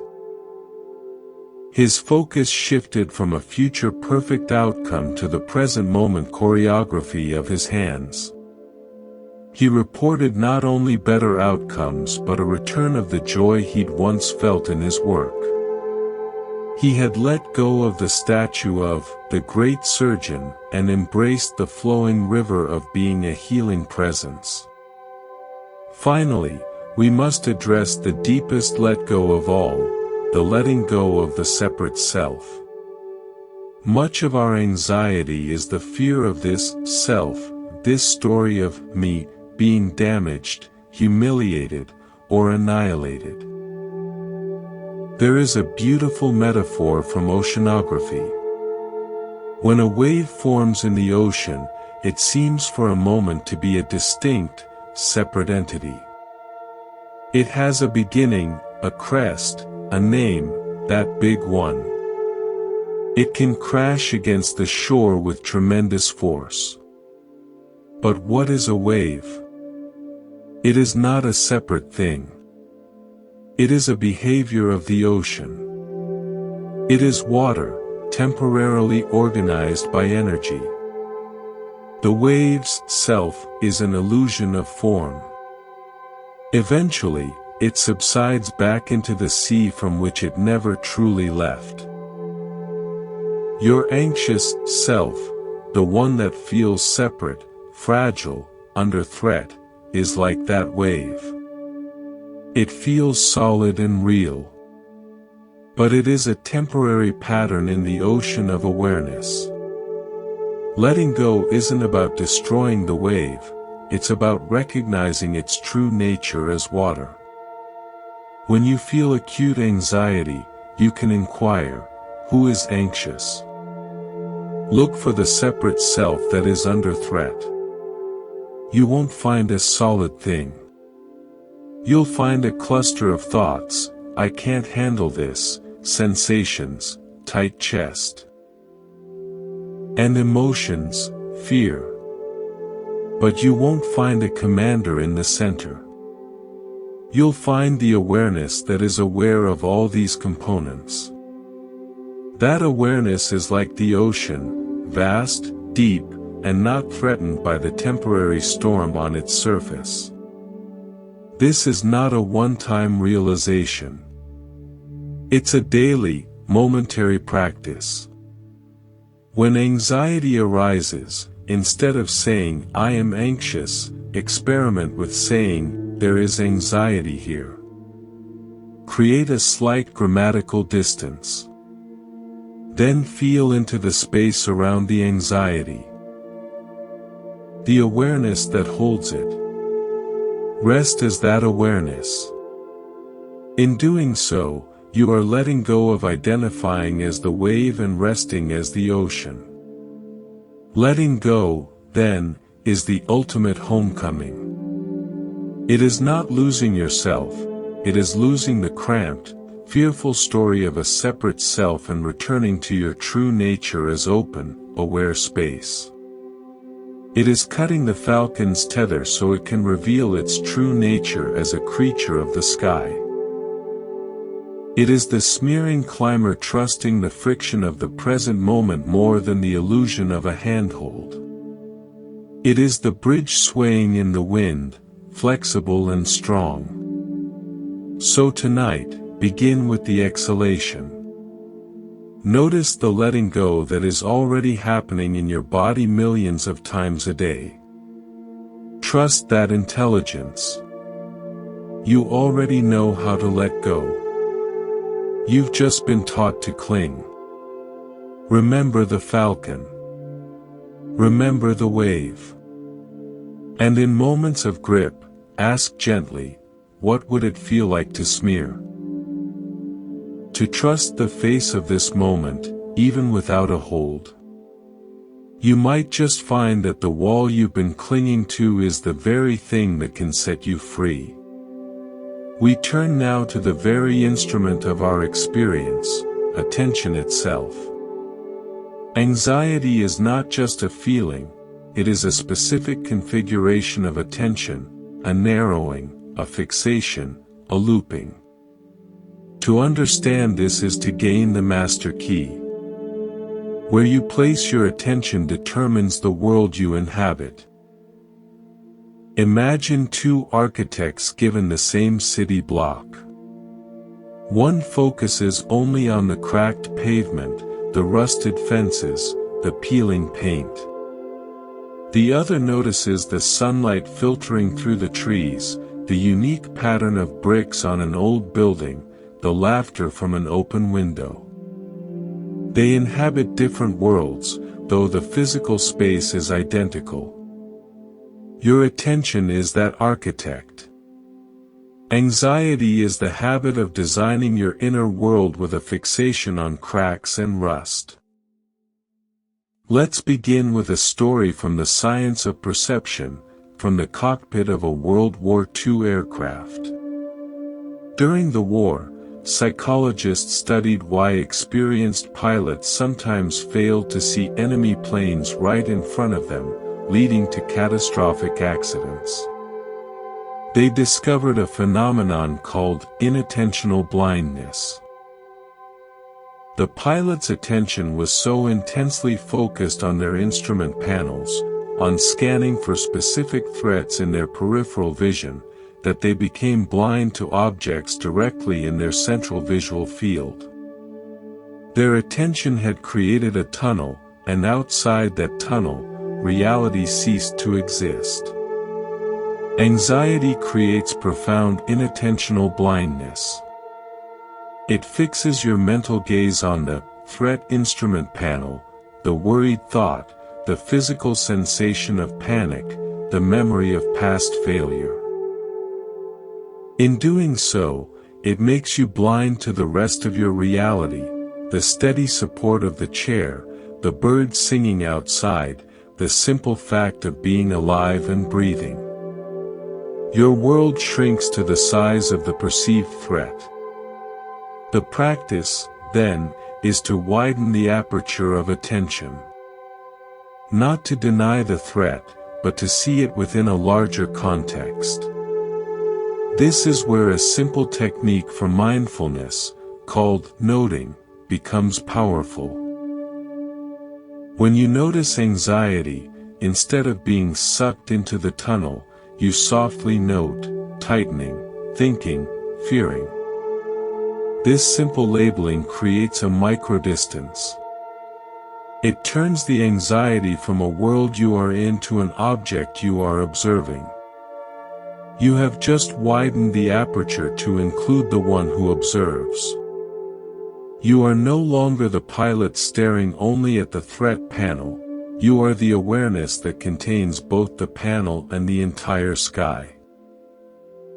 Now, let's explore this through an original story set in the world of acoustics. In an old European concert hall, there was a strange acoustic anomaly. In one particular seat, nicknamed the Weaver's Seat, a listener would hear not only the orchestra but also, faintly, the sound of the river that flowed beneath the hall's foundation. For most, it was a distraction. They came to hear Beethoven, not water. They would tense up, focusing harder on the music, trying to block out the intrusive rush. Their experience was one of frustration and divided attention. But an old composer, upon discovering this seat, did something different. Instead of fighting the river, he leaned into it. He listened to the symphony with the river. He noticed how the rushing water formed a continuous drone, a natural pedal point against which the melodies soared and fell. He heard the pluck of violins as droplets, the brass section as sunlight flashing on the current. He composed a piece specifically for that hall, that seat, integrating the river's song. What was noise became part of the music. Your anxious thoughts are that river sound. Your typical strategy is to try harder to hear only the symphony of peace, to block out the rushing noise of worry. This creates tension and division. The practice of wider attention is to let the worry be there, in the background, and to gently include it in your field of awareness. You don't have to make it the melody. You can let it be the drone, the context. You attend with it, not to it. In doing so, its disruptive power often diminishes. It becomes part of the texture of the moment, not its dictator. This relates directly to the neuroscience of the attentional spotlight. The brain has limited processing resources. It can focus its high-resolution spotlight on one thing at a time. Anxiety hijacks that spotlight and shines it relentlessly on the threat. Mindfulness training strengthens the brain's ability to control that spotlight. To disengage it from the threat and redirect it to the breath, to the body, to a neutral sound. This isn't suppression, it's skillful management of a limited resource. You are not denying the threat, you are choosing not to give it your entire processing budget. But attention isn't just about focus, it's about quality. There is hard attention and soft attention. Hard attention is like a laser pointer, intense, narrow, used for solving problems. Soft attention is like a lantern. Diffuse, wide, receptive. Anxiety is hard attention turned inward on a problem that cannot be solved by thinking. I learned this distinction from a tracker in the Kalahari Desert. He showed me how to find animals. If you look hard, he said, you see nothing. Your mind makes shapes, sees threats in every bush. You become blind. He then demonstrated soft eyes. He let his gaze relax, widening to take in the entire savanna without focusing on any one point. Now, he whispered, movement reveals itself. And it did. A herd of springbok I had completely missed became visible, not because they appeared, but because my mode of perception changed. When you are anxious, you are using hard eyes on your inner landscape, staring at the thought bush, trying to decipher if it's a threat. This creates more phantom threats.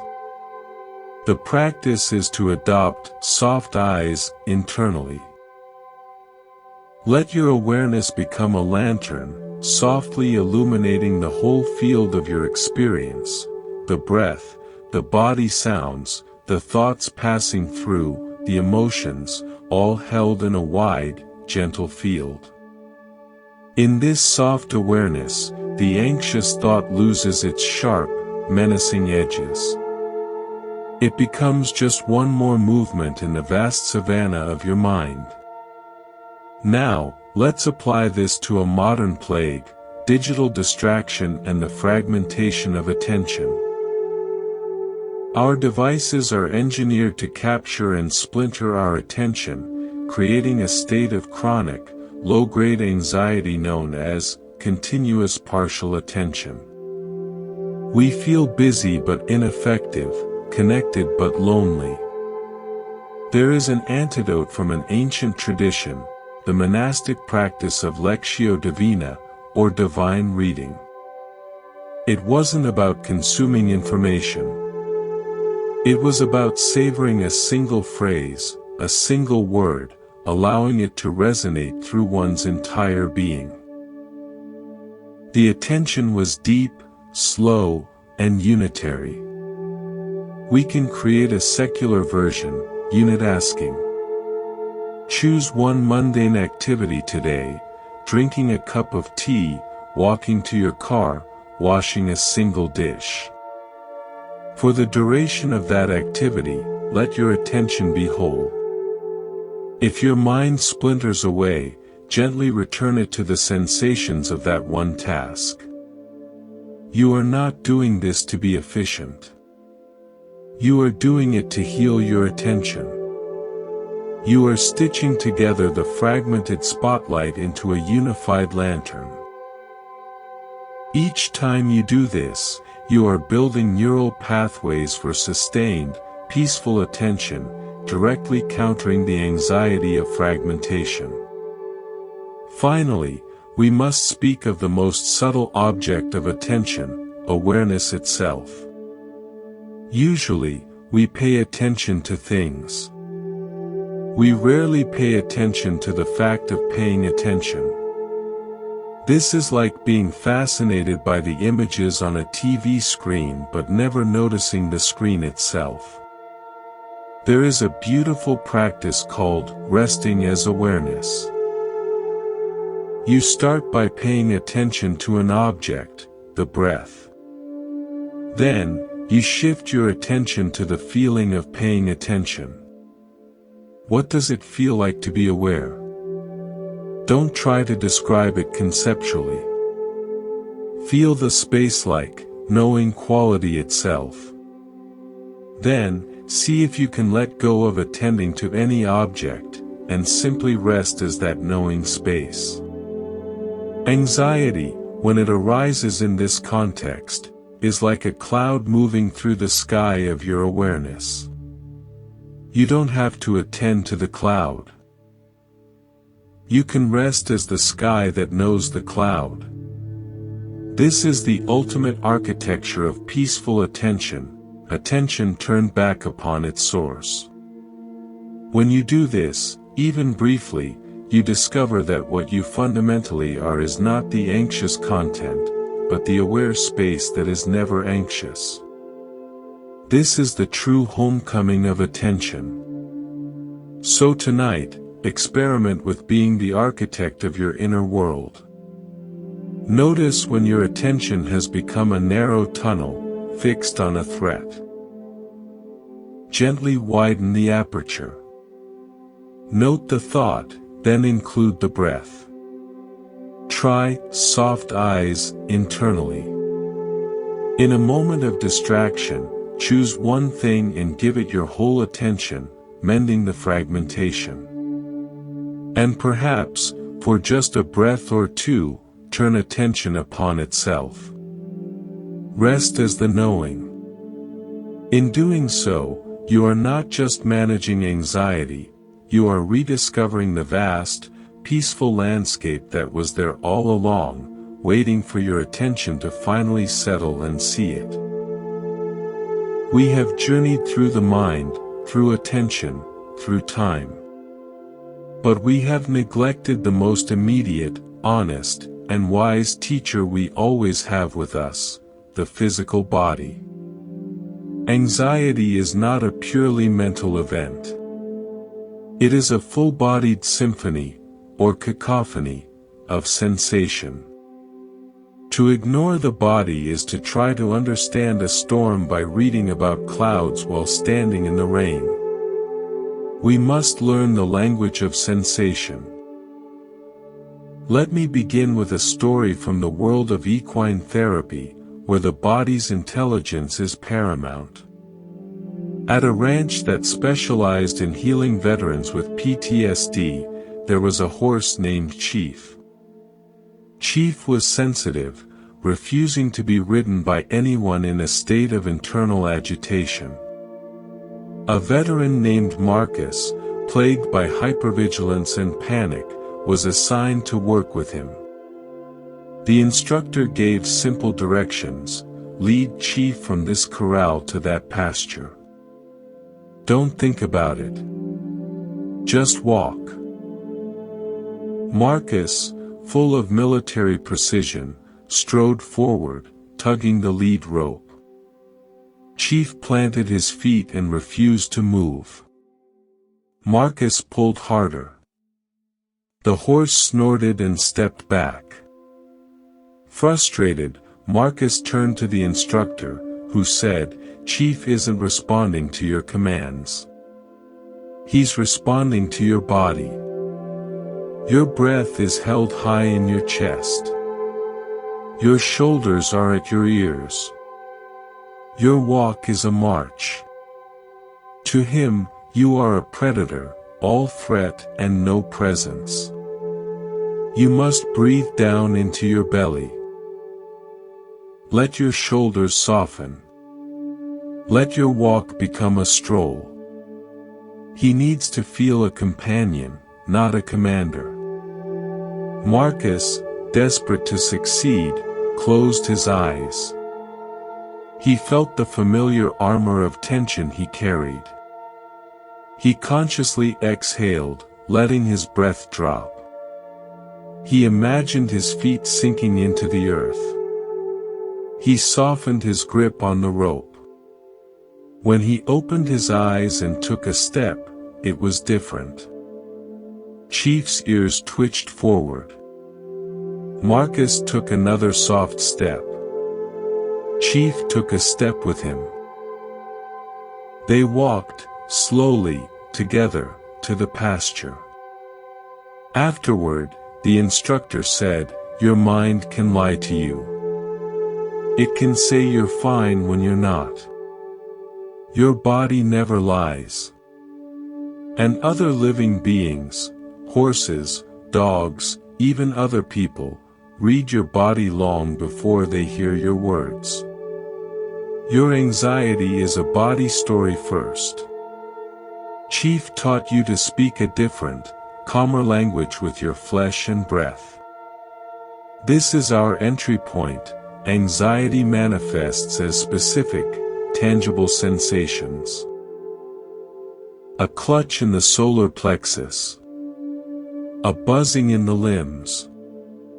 A constriction in the throat. A coldness in the hands. We often make the catastrophic mistake of immediately translating these sensations into thoughts. This clutch means I'm in danger. This buzz means I'm losing control. We jump from the raw data of sensation to the story of catastrophe, skipping the crucial step of simply feeling the sensation itself. The practice is to become a cartographer of your inner landscape. To feel the clutch as a clutch, its size, its temperature, its texture. Is it sharp or dull? Does it have edges? Does it pulse or is it constant? This act of precise, non-judgmental sensing does something remarkable. It uncouples the sensation from the story. The sensation may remain, but it loses its terrifying meaning. It becomes just a phenomenon, like a cramp or an itch. The body, when listened to with curiosity rather than fear, often reveals that the sensation itself is manageable. It's the story about the sensation that is unbearable. Now, let's bring in some hard science. The work of neuroscientist Dr. Stephen Porges on the polyvagal theory is revolutionary here. He explains that we have not one, but three autonomic nervous system circuits for safety and threat. 1. Social engagement, ventral vagal. When we feel safe, we can connect, communicate, rest. Our voice is melodic, our facial muscles relaxed. 2. Fight or flight, sympathetic perceived threat. Heart races, muscles tense, ready for action. This is the classic anxiety state. 3. Shutdown/freeze, dorsal vagal overwhelming threat. Collapse, numbness, dissociation. Anxiety often traps us in a dysregulated loop between sympathetic arousal, agitated anxiety, and dorsal vagal collapse, exhausted, numb depression. The key to regulation, according to Porges, is not through the thinking brain, but through the body. We can consciously use vagal breaks to downshift from fight-flight toward social engagement. These breaks are bodily actions, long, slow exhalations, sighing, humming, singing, gentle swaying, placing a hand on the heart or belly. These actions send direct signals via the vagus nerve to the brainstem, saying, "See? We are breathing slowly. We are making sound. We are touching ourselves gently. We must be safe enough for these things. Deactivate the alarm." This isn't positive thinking. It's physiological hacking. When you feel anxiety rising, you don't have to argue with your thoughts. You can hum a low note. You can make your exhalation twice as long as your inhalation. You can gently massage your own shoulders. You are speaking directly to the ancient, reptilian part of your brain in the only language it understands, the language of the body. Let me share an original story from the practice of Ashtanga Yoga, which is a moving meditation on bodily intelligence. In Mysore, India, a student complained to her teacher, "During the challenging postures, my mind fills with fear. I think, I can't do this. I'll fall. I'm not strong enough." The teacher replied, "You are listening to the wrong voice. The mind is a commentator, often a fearful one. The body has a different voice, the voice of intelligence. In the posture, ask your body, what do you need to feel stable? Not your mind. Your body. Does it need the foot an inch to the left? Does it need the belly to draw in? Does it need the breath to deepen? Listen for that whisper. It is never frantic. It is precise and calm." The student tried it. In the next difficult balance pose, as the mental shout began, "You're going to fall," she paused. She turned her attention inward, not to the thought, but to the constellation of physical sensations. She asked silently, "Body, what do you need?" A subtle intuition arose, "Press the ball of the front foot down more firmly." She did. A sense of rooted stability followed. The mental shout faded into background noise. She had discovered the body's innate, non-anxious intelligence. Your body, right now, holds this intelligence. Anxiety is a mental override of that intelligence. The practice is to drop below the noisy commentary and consult the calm, sensory data. When you feel overwhelmed, instead of asking, "Why is this happening?" try asking the bodily sensation, "What do you need?" The answer might be simple. To stretch, to breathe, to drink water, to stand up and shake. This re-establishes you as the inhabitant of your body, not a prisoner of your thoughts about it. This leads us to a critical concept, grounding.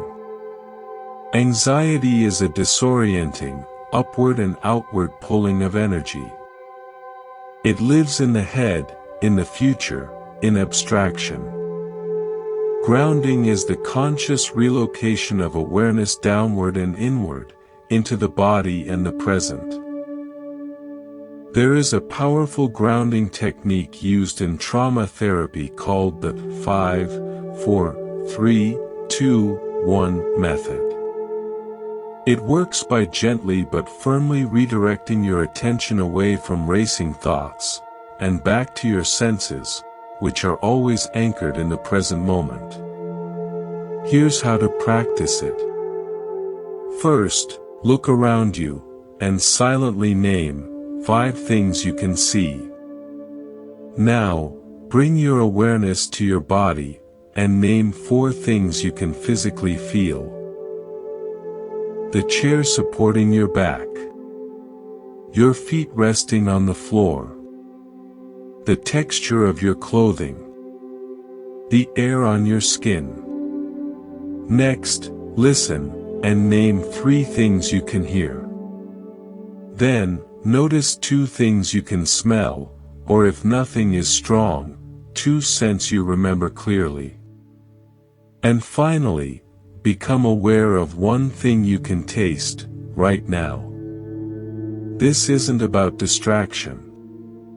It's a gentle recalibration, a way of returning your attention from the imagined future back to the sensory reality of the present moment. Your body is your anchor to the now. This isn't a distraction. It's an emergency recalibration of your attentional compass from the abstract, threatening future back to the neutral, sensory present. The body is your anchor to the now. You cannot feel your feet on the floor yesterday. You can only feel it now.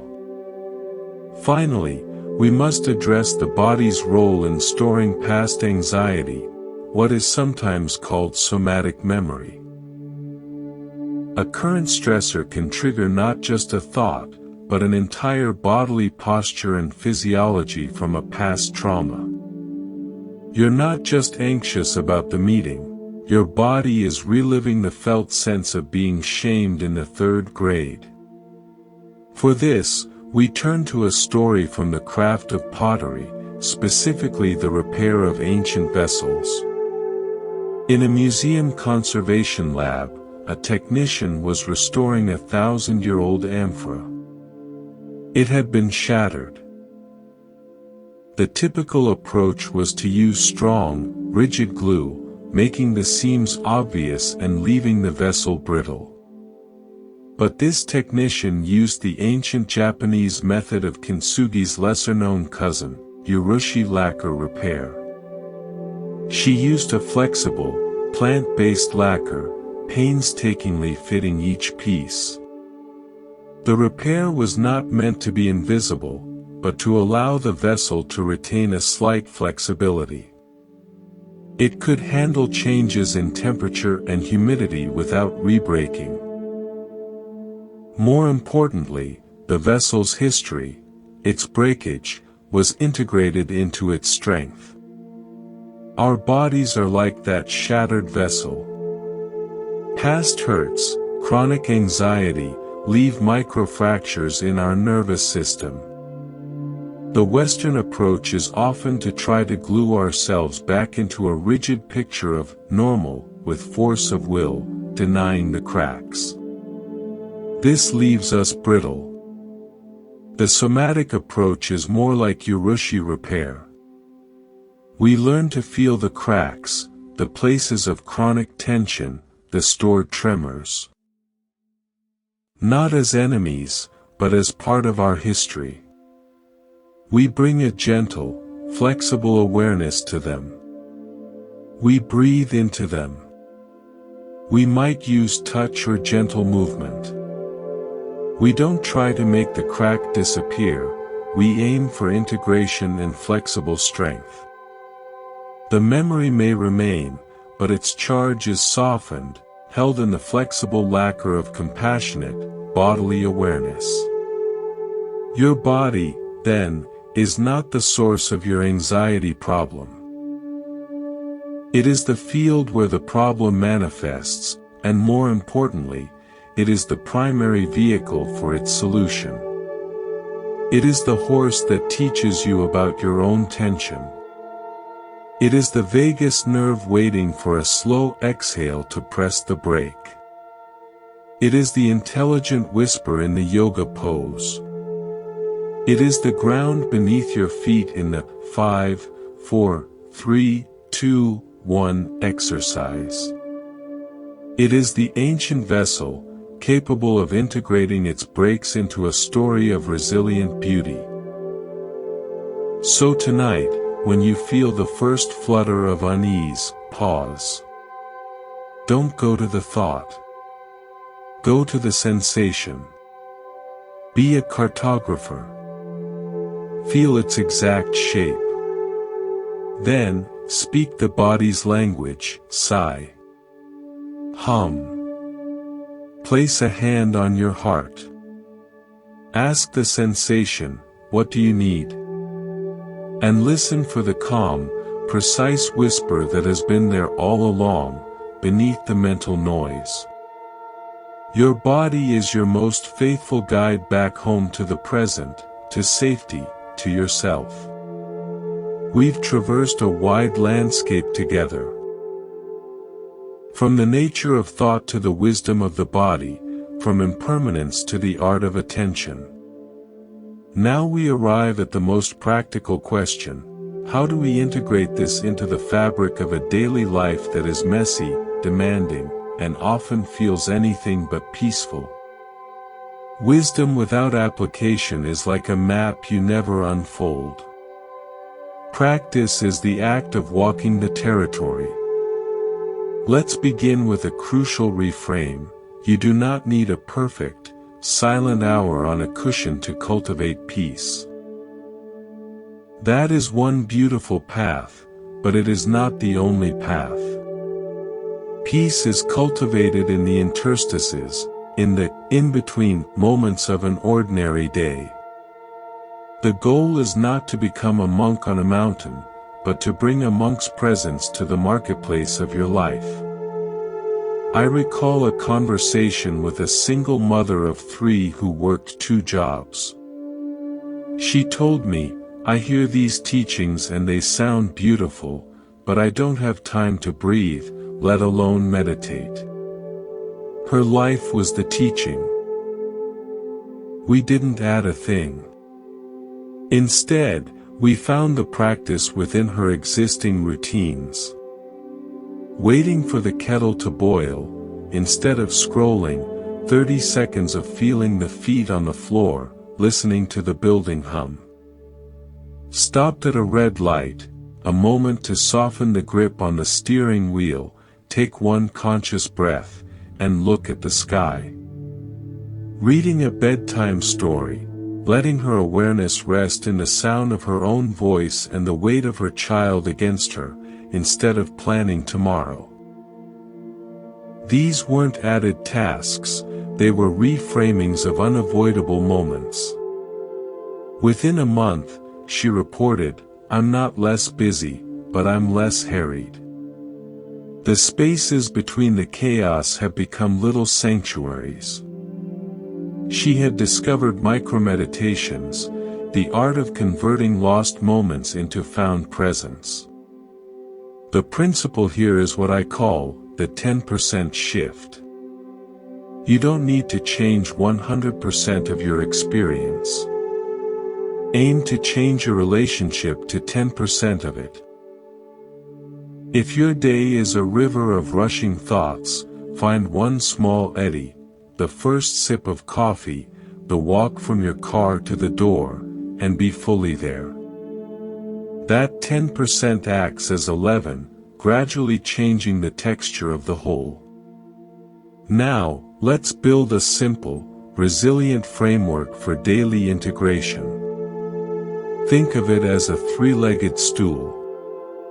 Each leg provides stability, together, they create a seat for peace. Leg 1, the morning anchor, 1 to 5 minutes. This is not a full meditation session.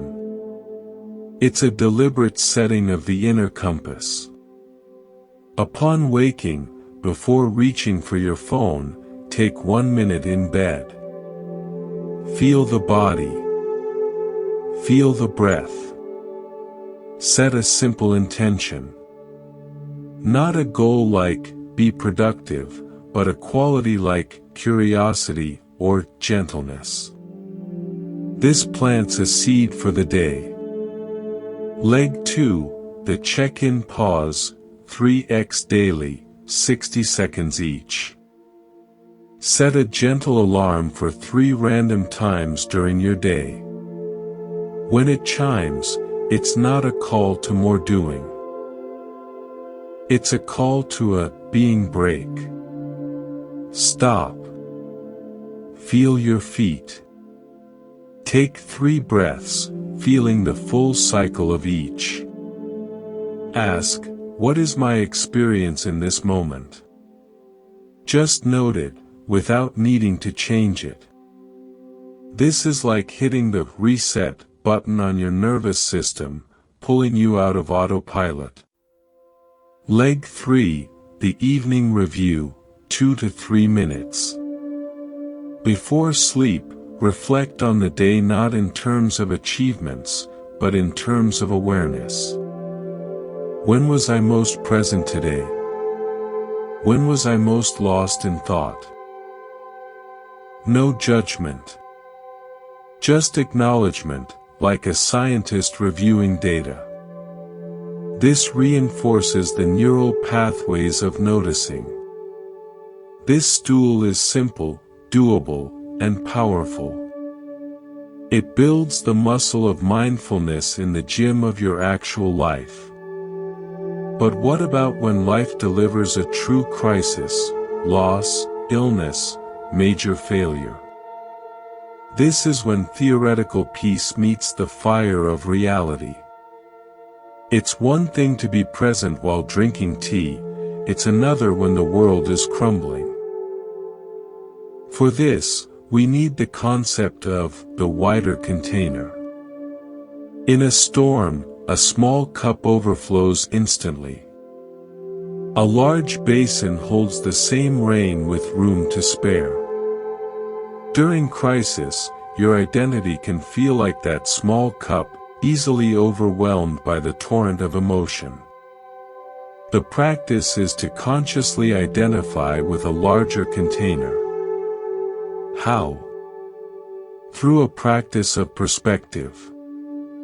I learned this from an astronaut I once counseled, who spoke of the overview effect. The profound cognitive shift reported by astronauts seeing Earth from space. Their personal concerns shrank against the breathtaking reality of a fragile, blue marble hanging in the void. You don't need to go to space. You can practice a mental overview. When engulfed by a personal crisis, take a mental step back. See yourself not just as you with this problem, but as a human being, on a planet, in a vast universe, part of the stream of life that has known suffering and joy for millennia. Feel the crisis within that wider context. It doesn't make the pain less real, but it often makes it less absolute. It places your personal storm within the wider weather system of human existence. This isn't bypassing grief, it's preventing the grief from becoming the entire universe. This leads to our final, and perhaps most important, integrative practice, compassion, starting with self-compassion. Anxiety is often laced with a harsh, secondary layer of self-judgment. I shouldn't feel this. What's wrong with me? This is like having a broken leg and then berating yourself for bleeding. Dr. Kristin Neff's research on self-compassion shows it is a far more effective motivator for change than self-criticism. It involves 3 components, which we can practice in moments of anxiety. 1. Mindfulness. This is anxiety. This is a moment of suffering. Acknowledgement without over-identification. 2. Common humanity. I am not alone. This is part of the human experience. Others feel this too. Breaking the isolation. 3. Self-kindness, placing a hand on your heart and offering kind words, as to a friend. May I be kind to myself in this moment.